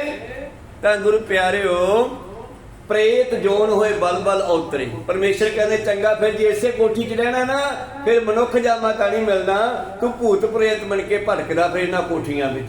ਔਰ ਬਾਹਰਲੇ ਦੇਸ਼ਾਂ ਵਿੱਚ ਅਨੇਕਾਂ ਹੀ ਵੱਡੇ ਵੱਡੇ ਬੰਗਲੇ ਬਿਲਡਿੰਗਾਂ ਪਈਆਂ ਜਿਨ੍ਹਾਂ ਦੇ ਵਿੱਚ ਭੂਤਾਂ ਦੀਆਂ ਚੀਕਾਂ ਵੱਜਦੀਆਂ, ਜਿਨ੍ਹਾਂ ਦੇ ਵਿੱਚ ਉਹ ਰੂਹਾਂ ਵਸ ਰਹੀਆਂ ਹਨ, ਜਿਨ੍ਹਾਂ ਦਾ ਕਦੇ ਉਧਾਰ ਨਹੀਂ ਹੁੰਦਾ। ਕਿਉਂਕਿ ਜਿੰਨਾ ਚਿਰ ਸ਼ਬਦ ਦੇ ਕੋਲੇ ਨਹੀਂ ਰੂਹ ਆਉਂਦੀ, ਉਹਨਾਂ ਚਿਰ ਇਹਦੀ ਮੁਕਤੀ ਨਹੀਂ ਹੁੰਦੀ। ਸ਼ਬਦ ਨੂੰ ਸ਼ਬਦ ਹੀ ਕੱਟਦਾ ਹੈ, ਮਨੁੱਖ ਫੁਰਨੇ ਵਿੱਚ ਹੀ ਫਸਦਾ ਹੈ। ਇਸ ਕਰਕੇ ਪਾਤਸ਼ਾਹ ਜੀ ਇਹ ਬਚਨ ਸ਼ੁਰੂ ਕਰਦੇ ਆ ਤਲੋਚਨ ਭਗਤ ਜੀ ਦਾ। ਅੰਤਕਾਲ ਜੇ ਲక్ష్ਮੀ ਸਿਮਰੇ, ਬਹੁਤ ਸਾਰੀ ਮਾਇਆ ਇਕੱਠੀ ਕੀਤੀ ਆ ਔਰ ਮਰਦਾ ਹੋਇਆ ਕਹਿੰਦਾ ਹਾਏ ਮੈਂ ਮਰ ਗਿਆ, ਮੇਰੀ ਮਾਇਆ ਦਾ ਕੀ ਬਣੂ। ਪਰਮੇਸ਼ਰ ਕਹਿੰਦੇ ਜੇ ਮਾਇਆ ਸੰਭਾਲਣੀ ਹੈ ਤੇ ਤੈਨੂੰ ਸੱਪ ਬਣਾ ਦਿੰਨੇ ਆ। ਖਜ਼ਾਨਿਆਂ ਦੇ ਵਿੱਚ ਹੀਰੇ ਜਵਾਹਰਾਤਾਂ ਦੇ ਸੋਨੇ ਚਾਂਦੀ ਦੇ ਖਜ਼ਾਨਿਆਂ ਵਿੱਚ ਸੱਪ ਰਹਿੰਦੇ ਆ ਗੁਰੂ ਪਿਆਰਿਓ। ਸਰਪ ਜੋਨ ਹੋਏ ਬਲ ਬਲ ਔਤਰੇ, ਅਰੀ ਬਾਈ ਗੋਬਿੰਦ ਨਾ ਮਤ ਵਿਸਰੇ। ਅੰਤਕਾਲ ਜੇ ਲੜਕੇ ਸਿਮਰੇ, ਐਸੀ ਚਿੰਤਾ ਮੈਂ ਜੇ ਮਰੇ। ਸੂਕਰ ਜੋਨ ਹੋਏ ਬਲ ਬਲ ਔਤਰੇ, ਮਰਦਾ ਮਰਦਾ ਕਹਿੰਦਾ ਹਾਏ ਮੈਂ ਮਰ ਗਿਆ, ਮੇਰੇ ਬੱਚਿਆਂ ਦਾ ਕੀ ਬਣੂ। ਤੇ ਪਰਮੇਸ਼ਰ ਕਹਿੰਦੇ ਬੱਚੇ ਪਾਲਨੇ ਆ ਤਾਂ ਫਿਰ ਤੈਨੂੰ ਸੂਰ ਬਣਾ ਦਿੰਨੇ ਆ। ਉਹਦੇ 18 ਵੀ ਹੁੰਦੇ ਆ, ਬੰਦੇ ਦੇ 2-4 ਬੱਚੇ ਹੀ ਹੁੰਦੇ ਆ। ਕੋ ਸਤਨਾਮ। ਸੂਰ ਦੇ 18 ਵੀ ਹੁੰਦੇ ਆ, ਲਈ ਫਿਰੀ ਮਗਰ ਮਗਰ। ਅੰਤਕਾਲ ਜੇ ਇਸਤਰੀ ਸਿਮਰੇ, ਜੇ ਮਰਦਾ ਮਰਦਾ ਕਿਸੇ ਇਸਤਰੀ ਨੂੰ ਯਾਦ ਕਰਕੇ ਬਹਿ ਗਿਆ ਜਾਂ ਕਹਿੰਦਾ ਕਿ ਮੈਂ ਮਰ ਗਿਆ, ਮੇਰੀ ਘਰਵਾਲੀ ਦਾ ਕੀ ਬਣੂ, ਉਹ ਵੀ ਇਸਤਰੀ ਯਾਦ ਆਈ, ਤਾਂ ਬੇਸਵਾ ਜੋਨ ਬਲ ਬਲ ਔਤਰੇ। ਫਿਰ ਬੇਸਵਾ ਦੀ ਜੂਨੀ ਵਿੱਚ ਵਾਰ-ਵਾਰ ਜਾਂਦਾ। ਫਿਰ ਮਹਾਰਾਜ ਨਿਕਲੂਗਾ ਕਿਵੇਂ। ਤੇ ਭਗਤ ਜੀ ਕਹਿੰਦੇ ਅੰਤਕਾਲ ਨਾਰਾਇਣ ਸਿਮਰੇ, ਜੇ ਮਰਦਾ ਹੋਇਆ ਪਰਮੇਸ਼ਰ ਦਾ ਨਾਮ ਲੈਂਦਾ ਹੋਇਆ ਮਰੇਗਾ। ਰਾਮ ਰਾਮ ਕਰਦਾ, ਵਾਹਿਗੁਰੂ ਕਰਦਾ, ਅੱਲਾ ਕਰਦਾ, ਜੋ ਵੀ ਜੈਸਾ ਕਿਸੇ ਦਾ ਧਰਮ ਹੈ, ਜੇ ਪਰਮੇਸ਼ਰ ਨੂੰ ਜਪਦਾ ਹੋਇਆ ਮਰੇਗਾ। ਅੰਤਕਾਲ ਨਾਰਾਇਣ ਸਿਮਰੇ, ਐਸੀ ਚਿੰਤਾ ਮੈਂ ਜੇ ਮਰੇ। ਬਦ ਤਲੋਚਨ ਤੇ ਨਰ ਮੁਕਤਾ ਪੀਤੰਬਰ ਵਾਕੈ ਹਿਰਦੇ ਬਸੇ। ਉਹ ਸੁਨਹਿਰੀ ਸਰੂਪ ਪਰਮੇਸ਼ਰ ਦੇ ਹਿਰਦੇ 'ਚ ਵਸ ਜਾਊਗਾ ਔਰ ਉਹਦੀ ਮੁਕਤੀ ਹੋ ਜਾਵੇਗੀ। ਤਾਂ ਤੇ ਨਾਨਕ ਜੀ ਕਹਿੰਦੇ ਇਹ ਸਾਰਾ ਸਮਾਨ ਇੱਥੇ ਹੀ ਰਹਿਣ ਵਾਲਾ ਹੈ ਜੀ। ਪੂਰਬ ਸਾਰ ਰਚਿ ਕਰਤਾਰਨੈ, ਤਾਨਕ ਨਾਥ ਦਈਏ ਮਾਇਆ। ਪਰਿਪੂਰਨ ਪਰਮੇਸ਼ਰ ਪ੍ਰਮਾਤਮਾ ਨੇ ਇਹ ਝੂਠ ਦਾ ਪਸਾਰਾ ਕੀਤਾ ਹੋਇਆ ਕਰਤਾਰ ਨੇ ਔਰ ਮਨੁੱਖ ਦੇ ਦਿਮਾਗ ਤੇ ਮੋਹ ਮਾਇਆ ਮਮਤਾ ਦੀ ਕਨਾਤ ਮਤਲਬ ਪਰਦਾ ਪਾ ਦਿੱਤਾ ਹੈ। ਮਹਾਂਬੀਰ ਜੀ ਕੇ ਪਾਤ ਪਾਰ ਦੋ ਬਿਨ ਪੇਖੇ ਦੂਰ ਆਇਓ। ਇੰਨਾ ਬਰੀਕ ਪਰਦਾ ਮਾਇਆ ਦਾ, ਜਿਵੇਂ ਆ ਸੌਣ ਭਾਦੋ ਚ ਭਮੱਕੜ ਨਿਕਲਦਾ, ਉਹਦਾ ਖੰਭ ਨਹੀਂ ਹੁੰਦਾ ਬਰੀਕ ਜਾ, ਉਹਨੂੰ ਭੰਬੀਰੀ ਕਹਿੰਦੇ ਆ। ਭੰਬੀਰੀ ਕੇ ਪਾਤ, ਉਹਦੇ ਖੰਭਾਂ ਜਿੰਨਾ ਬਰੀਕ ਪਰਦਾ ਸਾਡੀਆਂ ਸੁਰਤ ਦੀਆਂ ਅੱਖਾਂ ਤੇ। ਜਿੰਨਾ ਚਿਰ ਗੁਰੂ ਕਿਰਪਾ ਸਦਕਾ ਉਹ ਪਰਦਾ ਟੁੱਟਦਾ ਨਹੀਂਗਾ, ਉਹਨਾਂ ਚਿਰ ਬੰਦੇ ਨੂੰ ਗਿਆਨ ਨਹੀਂ ਆਉਂਦਾ। ਬਿਨ ਪੇਖੇ ਦੂਰ ਆਇਓ, ਇਹ ਜੀਵ ਜਿਹੜਾ ਹੈ ਪਰਮੇਸ਼ਰ ਨੂੰ ਵੇਖੇ ਤੋਂ ਬਗੈਰ ਹੀ ਮਰ ਜਾਂਦਾ ਹੈ। ਤਾਂ ਇਹ ਕੂੜ ਦਾ ਪਸਾਰਾ ਹੈ। ਪਰਮੇਸ਼ਰ ਨੇ ਦੁਨੀਆ ਦੇ ਉੱਤੇ ਤਰ੍ਹਾਂ ਤਰ੍ਹਾਂ ਦੇ ਰੰਗ ਬਰੰਗੀ ਦੁਨੀਆ ਸਾਜ ਕੇ ਮੱਖਾਂ ਦੇ ਅੱਖਾਂ ਦੇ ਉੱਤੇ ਪਰਦਾ ਪਾ ਕੇ ਆਪ ਪਾਸੇ ਹੋ ਗਿਆ। ਰੰਗ ਨੇਕਨ ਕੀ ਜੋ ਬਣੀ ਨਿਜ ਮਾਨਵ, ਕੋ ਨਿਜ ਗਿਆਨ ਭੁਲਾਇਆ। ਔਰ ਇਹ ਰੰਗੀ ਰੰਗੀ ਭਾਂਤੀ ਕਰ ਕਰ ਜਿਨਸੀ ਮਾਇਆ ਜਿਨ ਉਪਾਈ ਜਿਹੜੀ ਇਹ ਬਣਾਈ ਆ। ਕਹਿਣ ਲੱਗੇ ਇਹ ਰੰਗਾਂ ਤਰ੍ਹਾਂ ਤਰ੍ਹਾਂ ਦੇ ਰੰਗਾਂ ਦੀ ਜੋ ਬਣਾਈ ਆ ਸ੍ਰਿਸ਼ਟੀ, ਔਰ ਮਨੁੱਖ ਨੂੰ ਕਹਿੰਦੇ ਇਹਦਾ ਆਪਣੇ ਆਪੇ ਦਾ ਗਿਆਨ ਭੁੱਲ ਗਿਆ। ਮੈਂ ਕੌਣ ਆ, ਕਿੱਥੋਂ ਆਇਆ, ਕੀ ਲੈਣ ਆਇਆ, ਔਰ ਵਾਪਸ ਮੈਂ ਕਿੱਥੇ ਜਾਵਾਂਗਾ, ਕਿਵੇਂ ਜਾਵਾਂਗਾ। ਮਨੁੱਖ ਨੂੰ ਨਿਜ ਸਰੂਪ ਦਾ ਆਪਣੇ ਆਪਣੇ ਦਾ ਗਿਆਨ ਹੀ ਭੁੱਲ ਗਿਆ ਹੈ। ਪਿਆਰ ਪਦਾਰਥ ਕੂਰ ਸਵਾਰਥ ਵਿੱਚ ਫਸੇ ਸਭ ਬੈਸ ਬਿਹਾਇਆ। ਬਸ ਦੁਨੀਆ ਦੇ ਮੋਹ ਮਮਤਾ ਵਿੱਚ, ਦੁਨੀਆ ਦੇ ਪਿਆਰ ਵਿੱਚ, ਝੂਠੇ ਪਦਾਰਥਾਂ ਵਿੱਚ, ਆਪਣੇ ਸਵਾਰਥਾਂ ਵਿੱਚ ਫਸਿਆ ਹੋਇਆ ਇਹ ਮਨੁੱਖ ਜਿਹੜਾ ਹੈ ਸਾਰੀ ਜ਼ਿੰਦਗੀ ਬਤੀਤ ਕਰ ਜਾਂਦਾ ਹੈ। ਜੇ 100 ਸਾਲ ਦੀ ਜ਼ਿੰਦਗੀ ਆਪਣੀ ਮੰਨ ਲਈਏ ਤਾਂ ਗੁਰੂ ਪਿਆਰਿਓ 50 ਸਾਲ ਤਾਂ ਸੌਂ ਕੇ ਬੀਤ ਗਏ। ਪਹਿਲੇ ਜਿਹੜੇ 12 13 ਜਾਂ 15 ਸਾਲ ਤੱਕ ਬੰਦਾ ਬਚਪਨ 'ਚ ਹੁੰਦਾ ਹੈ, 50 ਤੇ 15 65 ਤੇ 65 ਤੇ ਪਿਛਲੇ ਜਿਹੜੇ 100 ਸਾਲ ਦੇ ਵਿੱਚੋਂ ਪਿਛਲੇ 80 ਤੋਂ ਬਾਅਦ 15-20 ਸਾਲ ਹੈ ਜਿਹੜੇ ਉਹਨਾਂ ਵਿੱਚ ਬੰਦੇ ਦੀ ਮਤ ਹੀ ਮਰ ਜਾਂਦੀ ਆ। 80 का मतहीन, 70 का मतहीन, 80 का, ਇਸ ਤਰ੍ਹਾਂ ਕਰਕੇ ਪਾਤਸ਼ਾਹ ਨੇ ਸਾਰਾ ਲਿਖਿਆ। ਤਾਂ ਗੁਰੂ ਪਿਆਰਿਓ ਵਿਚਾਲੇ ਜਿਹੜੇ ਰਹਿ ਗਏ 15 ਤੇ 15 30 ਤੇ ਵਿਚਾਲੇ ਰਹਿ ਗਏ 20 ਸਾਲ। ਇਹ 20 ਸਾਲ ਆਪਾਂ ਇਸ਼ਨਾਨ ਕਰਨਾ, ਨਹਾਉਣਾ ਧੋਣਾ, ਬੱਚਿਆਂ ਨੂੰ ਪਾਲਣਾ, ਸੌਦਾ ਸੱਪਾ ਲਿਆਉਣਾ, ਜਵਾਕ ਖਿਡੌਣੇ ਆਦਿ ਇਹ ਸਾਰੇ ਇਸ ਤਰ੍ਹਾਂ ਬਤੀਤ ਹੋ ਗਏ। ਤੇ ਫਿਰ ਦੱਸੋ ਆਪਾਂ ਨਾਮ ਕਿਹੜੇ ਵੇਲੇ ਜਪਿਆ? ਕੋ ਸਤਨਾਮ। ਮਤਲਬ ਕਿ ਮਨੁੱਖ ਨੇ ਸਾਰੀ ਜ਼ਿੰਦਗੀ ਝੂਠੇ ਪਦਾਰਥਾਂ ਦੇ ਮੋਹ ਵਿੱਚ ਹੀ ਬਤੀਤ ਕਰ ਦਿੱਤੀ ਜੀ। ਆਦ ਸਰੂਪ ਅਨਾਦ ਲਿਖਿਓ ਨੈ ਤੋ ਲਿਖੀ ਜੇ ਕਰੇ ਹਰ ਦਾਇਆ। ਆਦ ਸਰੂਪ, ਆਦਿ ਸਰੂਪ ਜਿਹੜਾ ਪਰਮੇਸ਼ਰ ਦਾ ਸਰੂਪ ਹੈ ਉਹ ਕਿਹੜਾ ਭਲਾ ਪਤਾ ਹੈ? ਉਹ ਤੁਹਾਡਾ ਸਰੂਪ ਹੀ ਪਰਮੇਸ਼ਰ ਦਾ ਸਰੂਪ ਹੈ। ਸਾਵਰ ਸੂਲ ਦਸਤਾਰ ਸਿਰਾ ਜੋ ਪਰਮੇਸ਼ਰ ਨੇ ਮਨੁੱਖ ਨੂੰ ਦਿੱਤਾ ਹੈ ਨਾ, ਪਰਮੇਸ਼ਰ ਨੇ ਆਪ ਦਾ ਰੂਪ ਹੀ ਬੰਦੇ ਨੂੰ ਦੇ ਕੇ ਭੇਜਿਆ। ਔਰ ਨਾਲ ਹੀ ਇਹਦੇ ਕੰਨ ਵਿੱਚ ਕਹਿ ਦਿੱਤਾ ਕਿ ਬਸ ਤੇਰੇ ਵਰਗਾ ਤੂੰ ਹੀ ਆ, ਤੇਰੇ ਵਰਗਾ ਹੋਰ ਕੋਈ ਨਹੀਂ। ਹਰ ਇੱਕ ਬੰਦਾ ਸਮਝਦਾ ਨਾ ਮੇਰੇ ਵਰਗਾ ਕਿਹੜਾ। ਇਹ ਪਰਮੇਸ਼ਰ ਨੇ ਇਹਦੇ ਕੰਨ ਵਿੱਚ ਕਿਹਾ ਹੈ ਕਿ ਤੂੰ ਆਪਣੇ ਆਪੇ ਦਾ ਖਿਆਲ ਰੱਖੀ, ਬਸ ਤੇਰੇ ਵਰਗਾ ਤੂੰ ਹੀ ਹੈ। ਮਨੁੱਖ ਨੇ ਆਪਣੇ ਨਿਜ ਸਰੂਪ ਦਾ ਧਿਆਨ ਧਰਨਾ ਸੀਗਾ। ਇਹ ਮੂਰਤੀ ਪੂਜਾ ਜਾਂ ਸਾਖੀ ਪੂਜਾ, ਮਨੁੱਖਾਂ ਦੀ ਪੂਜਾ ਵਿੱਚ ਜਾਂ ਹੋਰ ਕਰਮ ਕਾਂਡਾਂ ਮੜੀਆਂ ਮਸਾਣੀਆਂ ਪੂਜਣ 'ਚ ਪੈ ਗਿਆ। ਪ੍ਰੀਤਮ ਜੀ ਕਹਿੰਦੇ ਦੁਬਦਾ ਨਾ ਪੜੋ ਹਰ ਬਿਨ ਹੋਰ ਨਾ ਪੂਜੋ, ਮੜੇ ਮਸਾਨ ਨਾ ਜਾਈ, ਤ੍ਰਿਸ਼ਨਾ ਰਾਚ ਨਾ ਪਰ ਕਰ ਜਾਵਾਂ, ਤ੍ਰਿਸ਼ਨਾ ਨਾਮ ਬੁਝਾਈ। ਆਓ ਨਾਮ ਨਾਲ ਜੁੜੀਏ। ਇਸ ਮਨੁੱਖ ਨੂੰ ਪਰਮੇਸ਼ਰ ਦਾ ਆਦਿ ਜੁਗਾਦੀ ਸਰੂਪ ਜਿਹੜਾ ਭੁੱਲ ਗਿਆ ਹੈ। ਲਖਿਓ ਨਹਿ ਲਖੀ ਜੇ ਕਰੇ ਹਰ ਦਾਇਆ। ਇਹ ਤਾਂ ਜਿਨ੍ਹਾਂ ਤੇ ਹਰੀ ਦਇਆ ਕਰਦਾ ਹੈ ਉਹਨਾਂ ਨੂੰ ਆਪਣੇ ਆਪੇ ਦਾ ਗਿਆਨ ਹੁੰਦਾ ਹੈ ਜੀ। ਰਾਏ ਬੁਲਾਰ ਉਚਾਰਤ ਵਾਕ ਕਹੋ, ਸਤ ਬਾਤ ਨਾ ਕੂਰ ਦਿਆਲਾ। ਉਹ ਰਾਏ ਬੁਲਾਰ ਇਸ ਗੱਲ ਨੂੰ ਸਮਝਦਾ ਹੈ, ਨਾਨਕ ਜੀ ਦੀਆਂ ਗੁਰਮਤਿ ਵਾਲੀਆਂ ਗੱਲਾਂ ਨੂੰ ਰਾਏ ਬੁਲਾਰ ਸਮਝਦਾ ਹੈ। ਤਾਂ ਗੁਰੂ ਪਿਆਰੋ ਰਾਏ ਬੁਲਾਰ ਕਹਿਣ ਲੱਗਿਆ ਮਹਾਰਾਜ ਸੱਚ ਕਹਿੰਦੇ ਹੋ, ਬਿਲਕੁਲ ਸੱਚ ਕਹਿੰਦੇ ਹੋ, ਕੁਛ ਵੀ ਝੂਠ ਨਹੀਂ ਹੈ। ਮਾਤ ਪਿਤਾ ਤੁਮਰੇ ਬਿਰਹਾ ਤੁਰਨਾ, ਗਬਨੋ ਰਹੀਏ ਨਿਜ ਸ਼ਾਲਾ। ਪਰ ਕਿਰਪਾ ਕਰਕੇ ਸਾਡੀ ਬੇਨਤੀ ਹੈ ਕਿ ਤੁਹਾਡੇ ਮਾਪੇ ਬਜ਼ੁਰਗ ਹੋ ਗਏ। ਹੁਣ ਤੁਸੀਂ ਕਿਰਪਾ ਕਰਕੇ ਜਿੰਨਾ ਚਿਰ ਤੁਹਾਡੇ ਮਾਤਾ ਪਿਤਾ ਜੀ ਸਰੀਰ ਕਰਕੇ ਹੈਗੇ ਨਾ, ਤੁਸੀਂ ਕਿਤੇ ਨਹੀਂ ਜਾਣਾਗਾ ਉਦਾਸੀਆਂ ਤੇ ਸਾਧ ਬਣ ਕੇ, ਕਿਧਰੇ ਯਾਤਰਾ ਤੇ ਨਹੀਂ ਜਾਣਾ। ਆਪਣੇ ਮਾਤਾ ਪਿਤਾ ਦੀ ਸੇਵਾ ਕਰੋ ਜੀ। 300 ਕੂਪ ਕੇ ਲਿਓ ਕ੍ਰਿਖਾ ਕਰ, ਦੇਗੇ ਦੀਨ ਖਵਾਓ ਬਿਸਾਲਾ। ਜੇ ਤੁਸੀਂ ਦਇਆ ਹੀ ਕਰਨੀ ਹੈ, ਜੇ ਤੁਸੀਂ ਲੋਕਾਂ ਦਾ ਭਲਾ ਹੀ ਕਰਨਾ ਹੈ, ਤਾਂ 3 ਖੂਹਾਂ ਦੀ ਖੇਤੀ ਦੀ ਜਿੰਨੀ ਫਸਲ ਹੋਊਗੀ ਤੁਹਾਡੇ ਕੋਲ ਆ ਜਾਊਗੀ, ਲੰਗਰ ਚਲਾਈ ਚੱਲੋ। ਕੋ ਸਤਨਾਮ। ਭਾਵ ਇਹ ਜ਼ਿਮੀਂਦਾਰਾਂ ਦਾ ਹਿਸਾਬ ਕਿਤਾਬ ਹੈ ਵੀ ਇੱਕ ਖੂਹ ਨਾਲ 10 ਕਿੱਲੇ ਪਲਦੇ ਆ ਜਾਂ 20 ਕਿੱਲੇ ਪਲਦੇ ਆ ਜਾਂ 100 ਕਿੱਲਾ ਪਲਦਾ। ਆਪੋ ਆਪਣੇ ਖੇਤਾਂ 'ਚ ਲਾਏ ਖੂਹ ਟਿਊਬਵੈਲ ਦੇ ਨਾਲ। ਪਹਿਲਾਂ ਖੂਹ ਹੁੰਦੇ ਸੀ ਗੁਰੂ ਪਿਆਰਿਓ, ਅੱਜ ਕੱਲ ਟਿਊਬਵੈਲ, ਅੱਜ ਕੱਲ ਮੋਟਰਾਂ ਆ ਗਈਆਂ। ਖੈਰ ਰਾਏ ਬੁਲਾਰ ਜੀ ਕਹਿੰਦੇ 3 ਖੂਹਾਂ ਦੀ ਖੇਤੀ, ਉਹਦੇ ਵਿੱਚੋਂ ਜਿੰਨੀ ਫਸਲ ਪੈਦਾ ਹੋਗੀ ਮੈਂ ਤੈਨੂੰ ਫੜਾ ਦੂੰਗਾ ਤੇ ਤੂੰ ਲੰਗਰ ਚਲਾਈ ਜਾ, ਖੁੱਲੀ ਛੁੱਟੀ ਹੈ, ਕੋਈ ਟੈਕਸ ਕੋਈ ਹਾਲਾ ਮਾਮਲਾ ਉਸ ਜ਼ਮੀਨ ਤੇ ਨਹੀਂ ਹੋਵੇਗਾ। ਪਰ ਸਾਡੀ ਬੇਨਤੀ ਹੈ ਮਾਤਾ ਪਿਤਾ ਦੀ ਗੱਲ ਸੁਣੋ, ਘਰੇ ਰਹੋ। ਦੀਨਨ ਕੋ ਦੁੱਖ ਦੇਖ ਸਕੀਨੈ, ਜੈ ਕਰੀਏ ਕਰ ਬੈਸ ਕਿਰਪਾਲਾ। ਜੇ ਤੁਸੀਂ ਗਰੀਬਾਂ ਦਾ ਦੁੱਖ ਨਹੀਂ ਵੇਖ ਸਕਦੇ, ਆ ਜਿਹੜਾ ਲੰਗਰ ਆਪਾਂ ਚੱਲਦੇ ਆ ਗੁਰੂ ਘਰਾਂ ਦੇ ਵਿੱਚ, ਗੁਰੂ ਨਾਨਕ ਦੀ ਕਿਰਪਾ ਹੀ ਹੈ ਨਾ। 20 ਰੁਪਈਆਂ ਦਾ ਲੰਗਰ ਚਲਾਇਆ ਸੀਗਾ, ਔਰ ਅੱਜ ਦੇਖੋ ਸੱਚ ਕਹਿਣਾ ਕਿ ਅਗਰ ਗੁਰੂ ਨਾਨਕ ਜੀ ਨੇ ਲੰਗਰ ਨਾ ਚਲਾਇਆ ਹੁੰਦਾ ਤੇ ਕਿਸੇ ਨੂੰ ਕਿਤੋਂ ਲੰਗਰ ਨਹੀਂ ਸੀ ਮਿਲਣਾ। ਬਹੁਤ ਸਾਰੇ ਲੋਕ ਭੁੱਖੇ ਮਰ ਜਿਆ ਕਰਦੇ। ਕੋ ਸਤਨਾਮ। ਜਿਹਨੂੰ ਕਿਤੋਂ ਵੀ ਲੰਗਰ ਨਹੀਂ ਮਿਲਦਾ, ਗੁਰੂ ਨਾਨਕ ਦੀ ਸ਼ਰਨ ਵਿੱਚ ਆ ਜਾਂਦਾ। ਉੱਚਾ ਕਰਕੇ ਨਿਸ਼ਾਨ ਸਾਹਿਬ ਝੰਡਾ ਇਸੇ ਕਰਕੇ ਲਾਇਆ ਹੈ ਮੈਂ ਜੇ ਤੈਨੂੰ ਕਿਤੇ ਟਿਕਾਣਾ ਨਹੀਂ ਮਿਲਿਆ, ਕਿਤੇ ਪ੍ਰਸ਼ਾਦਾ ਨਹੀਂ ਮਿਲਿਆ, ਤੇ ਇੱਧਰ ਆ ਜਾ, ਅਸੀਂ ਹੈਗੇ ਆ। ਕੋ ਸਤਨਾਮ। ਤੋ 20 ਰੁਪਈਆਂ ਦਾ ਲੰਗਰ ਐਸਾ ਚਲਾਇਆ, ਤੇ ਅੱਜ ਗੁਰੂ ਪਿਆਰਿਓ ਸਮਝੋ ਕਿ ਉਸ ਦਾ ਵਿਆਜ ਹੀ ਨਹੀਂ ਮੁੱਕ ਰਿਹਾ ਸਾਡੇ ਕੋਲੋਂ। ਔਰ ਛਕਣ ਵਾਲੀ ਸੰਗਤ, ਜੇ ਰਾਮਦਾਸ ਜੀ ਦੇ ਲੰਗਰ ਦੀ ਗੱਲ ਕਰੀਏ ਤਾਂ ਜਿਹੜੇ ਜਾਂਦੇ ਉੱਥੇ ਵੇਖਦੇ ਹੀ ਆ, 24 ਘੰਟੇ ਲੰਗਰ ਉੱਥੇ ਚੱਲਦਾ। ਬਾਕੀ ਜਿੱਥੇ ਜਿੱਥੇ ਗੁਰੂ ਘਰ ਹੈ ਉੱਥੇ ਲੰਗਰਾਂ ਦਾ ਇੰਤਜ਼ਾਮ ਹੈ। ਤਾਂ ਰਾਏ ਬਲਾਰ ਕਹਿੰਦਾ, ਜੇ ਤੁਸੀਂ ਗਰੀਬਾਂ ਤੇ ਦਇਆ ਕਰਨੀ ਹੈ ਤਾਂ ਚਲਾ ਦਿਓ ਲੰਗਰ, ਮੈਂ ਤੁਹਾਨੂੰ ਸਾਰੀ 3 ਖੂਹਾਂ ਦੀ ਜ਼ਮੀਨ ਦੀ ਫਸਲ ਤੁਹਾਡੇ ਘਰੇ ਭੇਜੂਗਾ। ਏਕ ਕੀ ਦੇਗ ਅਖੰਡ ਚਲੇ ਬ੍ਰਹਮੰਡੇ, ਮੰਗਤ ਹੈ ਜਿਸ ਪਾਰੇ। ਧਿਆਨ ਦਿਓ ਨਾਨਕ ਜੀ ਕੀ ਜਵਾਬ ਦਿੰਦੇ ਇਸ ਵਿਸ਼ੇ ਤੇ।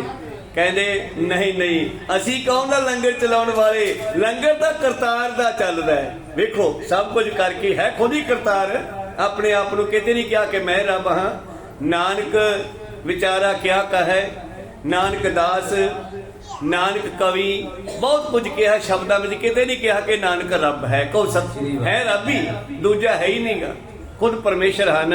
ਪਰ ਫਿਰ ਵੀ ਸਾਡੇ ਧਿਆਨ ਗੋਚਰਾ ਕੀ ਕਹਿੰਦੇ ਆ, ਨਹੀਂ ਨਹੀਂ ਰਾਏ ਬਲਾਰ ਜੀ, ਲੰਗਰ ਆਪਾਂ ਕੀ ਚਲਾਉਣਾ ਹੈ, ਲੰਗਰ ਤਾਂ ਕਰਤਾਰ ਚਲਾ ਹੀ ਰਿਹਾ। ਦੇਖੋ ਜਲ ਥਲ ਔਰ ਪਿੱਛੇ ਪੜਿਆ ਸੀ ਆਪਾਂ, ਸਾਰੇ ਜਲਾ ਥਲਾਂ ਦੇ ਜੀਵਾਂ ਨੂੰ ਪਾਲਣ ਵਾਲਾ ਉਹ ਹੈ।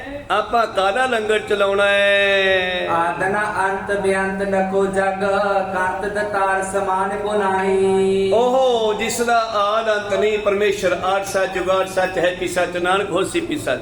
ਲੰਗਰ ਤਾਂ ਉਹ ਚਲਾ ਰਿਹਾ ਹੈ ਜਿਹਦਾ ਕੋਈ ਆਦ ਅੰਤ ਨਹੀਂ, ਬੜਾ ਬੇਅੰਤ ਹੈ ਔਰ ਜਗ ਦਾ ਕੰਤ ਹੈ। ਜਿਵੇਂ ਘਰ ਦਾ ਜਿਹੜਾ ਮਾਲਕ ਹੈ ਨਾ, ਉਹਨੂੰ ਬੱਚਿਆਂ ਦਾ ਫਿਕਰ ਹੈ, ਘਰ ਵਾਲੀ ਦਾ ਫਿਕਰ ਹੈ, ਰਾਸ਼ਨ ਪਾਣੀ ਦਾ ਉਹਨੂੰ ਫਿਕਰ ਹੈ, ਐਵੇਂ ਹੈ ਸ੍ਰਿਸ਼ਟੀ ਦਾ ਕੰਤ ਪਰਮੇਸ਼ਰ ਹੈ। ਮਿਹਰਬਾਨ ਸਹਿ ਮਿਹਰਬਾਨ ਸਹਿ ਮੇਰਾ ਮਿਹਰਬਾਨ, ਜੀ ਸਗਲ ਕੋ ਦੇ ਦਾਨ, ਤੂੰ ਕਾਹੇ ਡੋਲੇ ਪ੍ਰਾਣੀਆਂ, ਤੁਧ ਰਾਖੇਗਾ ਸਿਰਜਣਹਾਰ। ਜਿਨ ਪੈਦਾਇਸ਼ ਤੂੰ ਕੀਆ ਸੋਈ ਦੇ ਆਧਾਰ, ਤੇਰਾ ਕੰਮ ਹੈ ਕਰ ਬੰਦੇ ਤੂੰ ਬੰਦਗੀ, ਜਿੱਤਰ ਘਟ ਮੈਂ ਸਾਹੋ।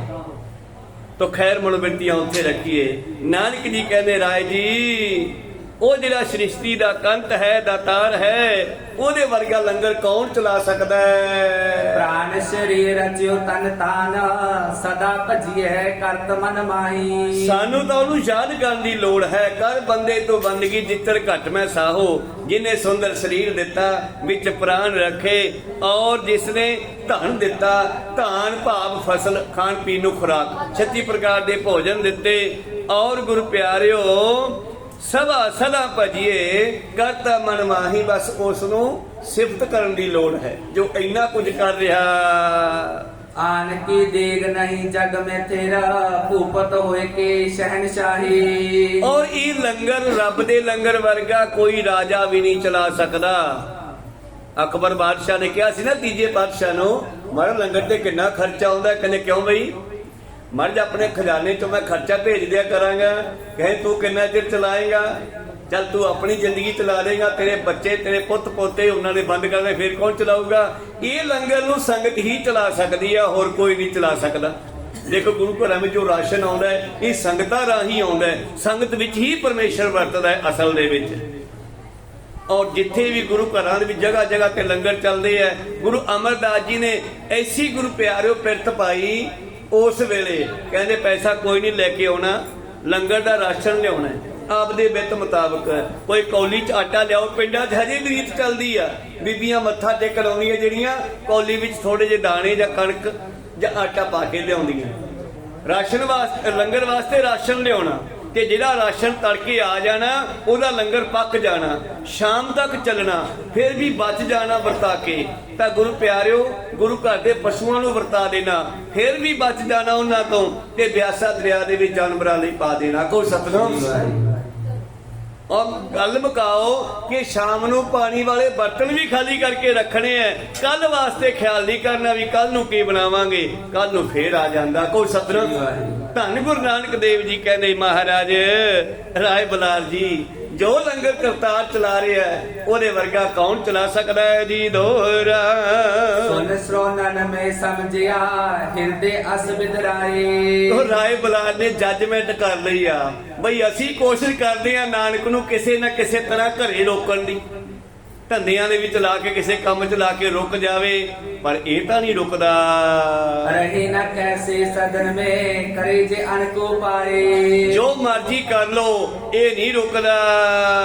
कबैत और ओम विचार राय कालू सो अलाय गिरा रूप सुखदाय न काके करमाए है। ਰਾਏ ਬਲਾਜ ਜੀ ਫਿਰ ਮਹਿਤਾ ਕਾਲੂ ਹੋਰਾਂ ਨੂੰ ਸਮਝਾਉਂਦੇ ਐ, ਕਹਿੰਦੇ ਮਹਿਤਾ ਜੀ ਗੱਲ ਸੁਣੋ ਬਈ ਇਹ ਤਾਂ ਹੈ ਖੁਦਾ, ਤੁਸੀਂ ਮੰਨੋ ਜਾਂ ਨਾ ਮੰਨੋ ਤੁਹਾਡਾ ਪੁੱਤਰ ਹੈ, ਤੁਸੀਂ ਪੁੱਤਰ ਮੁੱਝ ਫਸੇ ਹੋਏ ਹੋ, ਮੈਨੂੰ ਪਤਾ ਇਹ ਹੈ ਖੁਦਾ। ਤੇ ਖੁਦਾ ਰੱਬ ਜਿਹੜਾ ਹੈ ਜਾਂ ਨਾਨਕ ਜਿਹੜਾ ਹੈ ਇਹ ਕਿਸੇ ਦੀ ਮੁੱਠੀ ਵਿੱਚ ਵੱਜ ਕੇ ਰਹਿਣ ਵਾਲਾ ਨਹੀਂ ਹੈ। ਕਹੋ ਸਤਿਨਾਮ। ਇਹ ਕਿਸੇ ਦੇ ਹੀ ਬੰਨਿਆ ਹੋਇਆ ਨਹੀਂ ਹੈ। ਕਾਕੋ ਕਰ ਮਾਹੇ, ਇਹ ਕਿਸੇ ਦੇ ਹੱਥ ਵਿੱਚ ਫੜਿਆ ਹੋਇਆ ਨਹੀਂ ਹੈ। ਤੁਸੀਂ ਐਵੇਂ ਨਾ ਮੰਡ ਲਾਓ। मन न डुलाए अब बैठ कर जाए, निज चिंत को बुलाए सुत तेरो दुखदाय है। ਤੇਰਾ ਪੁੱਤਰ ਮਹਿਤਾ ਕਾਲੂ ਸ੍ਰਿਸ਼ਟੀ ਦੇ ਦੁੱਖਾਂ ਨੂੰ ਦੂਰ ਕਰਨ ਵਾਸਤੇ ਆਇਆ, ਤੂੰ ਫਿਕਰ ਕਿਉਂ ਕਰਦਾ ਹੈ? ਬਹਿ ਜੋ ਘਰੇ ਆਰਾਮ ਨਾਲ, ਐਵੇਂ ਨਾ ਮੰਡ ਲਾਓ ਔਰ ਘਰੇ ਬੈਠੋ, ਚਿੰਤਾ ਨਾ ਕਰੋ ਨਾਨਕ ਦੀ। ਨਾਨਕ ਤਾਂ ਦੁਨੀਆ ਦੇ ਦੁੱਖਾਂ ਨੂੰ ਦੂਰ ਕਰਨ ਆਇਆ ਹੈ, ਇਸ ਕਰਕੇ ਤੁਹਾਡੇ ਨਿੱਕੇ ਜਿਹੇ ਪਰਿਵਾਰ ਕੋਲੇ ਕਿਵੇਂ ਖੜ ਜਾਵੇ ਫਿਰ। ਧਰਿਓ ਹੈ ਖੁਦਾਈ ਤਨ, ਇਨਕੀ ਰਜਾਏ ਸਕੇ ਕੌਣ ਉਲਟਾਏ, ਜੈ ਇੱਛਾ ਤੈ ਜਾਏ ਹੈ। ਇਹ ਨਾਨਕ ਜਿਹੜਾ ਹੈ ਨਾ, ਤੂੰ ਭਾਵੇਂ ਆਪਣਾ ਪੁੱਤਰ ਮੰਨਣਾ ਮਹਿਤਾ ਕਾਲੂ, ਪਰ ਇਹ ਖੁਦਾ ਨੇ ਰੂਪ ਧਾਰਿਆ ਹੈ। ਇਹ ਆਪਣੀ ਮਰਜ਼ੀ ਨਾਲ ਜਿੱਥੇ ਦੀ ਇੱਛਾ ਉੱਥੇ ਜਾਊਗਾ, ਇਹਨੂੰ ਕੋਈ ਰੋਕ ਨਹੀਂ ਸਕਦਾਗਾ, ਕਿਉਂਕਿ ਇਸ ਨੇ ਆਪਣੀ ਮਰਜ਼ੀ ਕਰਨੀ ਹੈ ਤੇ ਇਹਦੀ ਮਰਜ਼ੀ ਨਹੀਂ ਹੈ। ਇਹਦੇ ਉੱਤੇ ਜਿਹੜਾ ਖੁਦਾ ਹੈ, ਕਰਤਾਰ ਪਰਮੇਸ਼ਰ, ਜਿਹਨੇ ਡਿਊਟੀ ਲਾਈ ਹੈ, ਨਾਨਕ ਜਾ ਦੁਨੀਆ ਨੂੰ ਮੇਰੇ ਬਾਰੇ ਦੱਸ। ਦਾਨ ਸਦਾ ਆਨੰਦ ਸੁਖ ਕੰਦ ਜਗ ਬੰਦ, ਜੋਗ ਭੰਦਨ ਕੋ ਮੰਦ ਅਵਤਾਰ ਵਾਹੇ ਵਾਹੇ ਹੈ। ਦਾਨ ਦਾ ਆਨੰਦ, ਜੀਵਾਂ ਨੂੰ ਦਾਤਾਂ ਦੇਣ ਵਾਲਾ, ਸੁਖ ਕੰਦ ਸੁਖ ਦੇਣ ਵਾਲਾ, ਜਗ ਬੰਦ ਦੁਨੀਆ ਦੇ ਪੂਜਣ ਯੋਗ, ਦੰਬਣ ਕੋ ਮੰਦ ਪਖੰਡਾਂ ਨੂੰ ਖਤਮ ਕਰਨ ਵਾਲਾ ਅਵਤਾਰ ਵਾਹੇ ਵਾਹੇ ਹੈ। ਇਹ ਨਾਨਕ ਤਾਂ ਐਸਾ ਰੂਪ ਧਾਰ ਕੇ ਦੁਨੀਆ ਵਿੱਚ ਆਇਆ ਹੈ ਜੀ। ਕਾਲੂ ਸੁਨ ਮਾਤ ਮਨ ਮਾਹੇ ਪਛਤਾਪ ਅਤ ਜਾਨ, ਨਿਤ ਤਾਤ ਨਹਿ ਭੇਵ ਕੋ ਪਛਾਣਹੀ। ਹੁਣ ਮਹਿਤਾ ਕਾਲੂ ਜੀ ਇਹ ਗੱਲ ਸੁਣ ਕੇ ਸੋਚ ਲਿਆ ਵੀ ਮੇਰਾ ਪੁੱਤਰ ਨਹੀਂ ਰੁਕਦਾ। ਗਬਨਿਓ ਆਵਾਸ ਬਹੁ ਲੇਤ ਸੀਤ ਸਵਾਸ ਤਬ, ਹੋਤ ਸੁਖ ਜੋ ਤਾਕੋ ਦੁਖ ਪਰਮਾਨਹੀ। ਔਰ ਚੁੱਪ ਕਰਕੇ ਮਹਿਤਾ ਕਾਲੂ, ਮਾਤਾ ਤ੍ਰਿਪਤਾ, ਚਾਚਾ ਲਾਲੂ ਜੀ ਘਰ ਨੂੰ ਚਲੇ ਜਾਂਦੇ ਹਨ। ਇਸ ਤੋਂ ਅੱਗੇ ਧੰਨ ਗੁਰੂ ਨਾਨਕ ਦੇਵ ਜੀ ਕੀ ਕਰਦੇ ਹਨ ਔਰ ਕਿਸ ਤਰ੍ਹਾਂ ਸੰਸਾਰ ਦਾ ਉਧਾਰ ਕਰਦੇ ਐ, ਕਿੰਨਾ ਚਿਰ ਮਾਤਾ ਪਿਤਾ ਕੋਲੇ ਰਹਿ ਕੇ ਦੂਜੀ ਉਦਾਸੀ ਆਰੰਭ ਕਰਦੇ ਐ। ਪਹਿਲੀ ਉਦਾਸੀ ਉਹਨਾਂ ਦੀ ਥੋੜੇ ਸਮੇਂ ਦੀ ਹੈ, 1 ਮਹੀਨੇ ਦੀ ਆ, ਭਾਵ ਸੁਲਤਾਨਪੁਰ ਤੋਂ ਚੱਲ ਕੇ ਅਹਿਮਦਾਬਾਦ ਲਾਲੋ ਕੋਲ ਜਾਣਾ, ਉਹ ਲਾਲੋ ਦੇ ਕੋਲ 25 ਦਿਨ ਰੁਕਣਾ। ਇਹ ਉਹਨਾਂ ਦੀ ਪਹਿਲੀ ਸਭ ਤੋਂ ਛੋਟੀ ਉਦਾਸੀ ਆ। ਫਿਰ ਇੱਕ ਉਦਾਸੀ ਉਹਨਾਂ ਦੀ 12 ਸਾਲਾਂ ਦੀ ਵੀ ਹੈ। 4 ਉਦਾਸੀਆਂ ਪਾਤਸ਼ਾਹ ਨੇ ਲਾਈਆਂ, ਪਰ ਮਾਤਾ ਪਿਤਾ ਜੀ ਕੋਲ ਘਰੇ ਚਲੇ ਜਾਂਦੇ ਆ। ਫਿਰ ਉੱਥੋਂ ਕੀ ਕਰਦੇ ਆ ਇਹ ਵਿਚਾਰ ਆਪਾਂ ਅਗਲੇ ਦੀਵਾਨਾਂ ਵਿੱਚ ਸਰਵਣ ਕਰਾਂਗੇ। ਅੱਜ ਐਤਵਾਰ ਨੂੰ ਕਥਾ ਕਰਨ ਦਾ ਸਮਾਂ ਮਿਲਿਆ, ਕਿਉਂਕਿ ਵੈਸੇ ਐਤਵਾਰ ਨੂੰ ਖੜਵੀ ਦਸਣਾ ਕੀਰਤਨ ਕਰਦੇ ਆ। ਅੱਜ ਉਹਨਾਂ ਦੇ ਹਫ਼ਤਾਵਾਰੀ ਸਮਾਂ ਕਿ ਉਹ ਥੱਕੇ ਹੋਏ ਸੀ ਗੁਰੂ ਪਿਆਰੇ, ਉਹਨਾਂ ਨੇ ਕੱਲ ਵੀ ਸ਼ਾਮ ਨੂੰ ਕੀਰਤਨ ਕੀਤਾ, ਸੁਬਾਹ ਵੀ ਕੀਤਾ। ਇਸ ਕਰਕੇ ਦਾਸ ਨੂੰ ਹੁਕਮ ਹੋਇਆ ਵੀ ਕਥਾ ਕਰਨੀ ਆ। ਤਾਂ ਮੈਂ ਸਾਰੀ ਨਵੀਂ ਸੰਗਤ ਨੂੰ ਬੇਨਤੀ ਕਰਾਂ ਕਿ ਇਹ ਕਥਾ ਇੱਥੇ ਰੋਜ਼ਾਨਾ ਹੀ ਸ਼ਾਮ ਨੂੰ ਗੁਰੂ ਪਿਆਰਿਓ 4:45 ਤੋਂ 5:30 ਵਜੇ ਤੱਕ ਦਾ ਅੱਜ ਕੱਲ੍ਹ ਸਮਾਂ ਹੈ ਚੱਲ ਰਿਹਾ, ਜਿਹੜਾ 4:45 ਤੋਂ 5:30 ਤੱਕ ਇਹ ਕਥਾ ਇੱਥੇ ਹੁੰਦੀ ਆ। ਔਰ ਸਾਰੀਆਂ ਸੰਗਤਾਂ ਨੂੰ ਬੇਨਤੀ ਹੈ ਕਿ ਸਮਾਂ ਕੱਢ ਕੇ ਆਇਆ ਕਰੋ। ਇਹ ਕਥਾ ਤੁਹਾਡੇ ਮੋਬਾਈਲਾਂ ਤੇ ਵੀ ਆਉਂਦੀ ਆ। ਗੁਰੂ ਘਰ ਦਾ ਚੈਨਲ ਬਣਿਆ ਹੋਇਆ ਜੀ ਲੈਬ ਕਥਾ ਕਿਲਾ ਬਠਿੰਡਾ, ਇਹ ਭਰ ਕੇ YouTube ਤੇ ਸੁਣ ਸਕਦੇ ਹੋ। ਪਿਛਲੇ 2-3 ਸਾਲਾਂ ਤੋਂ ਸਾਰੀ ਪਾਈ ਹੋਈ ਹੈ। ਬਹੁਤ ਬਹੁਤ ਧੰਨਵਾਦ ਸਾਰੀਆਂ ਸੰਗਤਾਂ ਦਾ ਜਿਨ੍ਹਾਂ ਨੇ ਹਾਜ਼ਰੀਆਂ ਲਵਾਈਆਂ। ਆਓ ਸਮਾਪਤੀ ਕਰੀਏ, ਕੀਰਤਨ ਦਾ ਸਮਾਂ ਹੋ ਰਿਹਾ। ਗੁਰੂ ਕਿਰਪਾ ਕਰਨ, ਸਾਰੀਆਂ ਸੰਗਤਾਂ ਨੂੰ ਚਰਨਾਂ ਨਾਲ ਜੋੜ, ਆਪਣੇ ਇਤਿਹਾਸ ਨੂੰ, ਆਪਣੇ ਵਿਰਸੇ ਵਿਰਾਸਤ ਨੂੰ ਸੁਣਿਆ ਕਰੀਏ। ਤੋ ਜਿਨ੍ਹਾਂ ਵੀਰਾਂ ਕੋਲੇ, ਭੈਣਾਂ ਕੋਲੇ, ਬੀਬੀਆਂ ਕੋਲੇ ਸਮਾਂ ਨਿਕਲੇ ਨਾ, ਸ਼ਾਮ ਨੂੰ 4:45 ਪਹੁੰਚਿਆ ਕਰੋ ਸ਼ਾਮ ਦੀ ਕਥਾ ਵਿੱਚ। ਬਹੁਤ ਬਹੁਤ ਧੰਨਵਾਦ। ਆਓ ਸਮਾਪਤੀ ਕਰੀਏ ਜੀ। हे अच्युत हे पार ब्रह्म अविनाशी अगनाश, हे पूरन हे सर्व पंचन गुणतास, हे संगी हे निरंकार हे निर्गुण सब एक, हे गोविंद हे गुण निदान सदा विवेक, हे अपरंपर हर हरे बनहार, ਏ ਸੰਤਹਿ ਕੈ ਸਦਾ ਸੰਗ ਦੀਦਾਰਾ ਆਧਾਰ ਏ ਠਾਕੁਰ ਹੋਂਦਾ ਸਰੋ ਮੈਂ ਨਿਰਗੁਣ ਗੁਣ ਨਹੀਂ ਕੋਈ ਨਾਨਕ ਦੀਜੈ ਨਾਮ ਦਾਨ ਰਾਖੋ ਇਹ ਪਰੋਏ ਆਏ ਪ੍ਰਭ ਸ਼ਰਨਾਗਤੀ ਕਿਰਪਾ ਨਿਤ ਦਿਆਲ ਏਕ ਅਖਰ ਹਰ ਮਨ ਬਸਤ ਨਾਨਕ ਹੋਤ ਨਿਹਾਲ ਏਕ ਓੰਕਾਰ ਸਤਿਗੁਰੂ ਇਹ ਪ੍ਰਸਾਦ ਸਚ ਹੋਏ ਵਾਹਿਗੁਰੂ ਜੀ ਕੀ ਫਤਿਹ ਹੈ ਵਿਗਨ ਬਿਨਾਸਨ ਸੋਏ ਵਾਹਿਗੁਰੂ ਜੀ ਕੀ ਫਤਿਹ ਹੈ ਵਿਗਨ ਬਿਨਾਸਨ ਸੋਏ ਵਾਹਿਗੁਰੂ ਜੀ ਕਾ ਖਾਲਸਾ ਵਾਹਿਗੁਰੂ ਜੀ ਕੀ ਫਤਿਹ।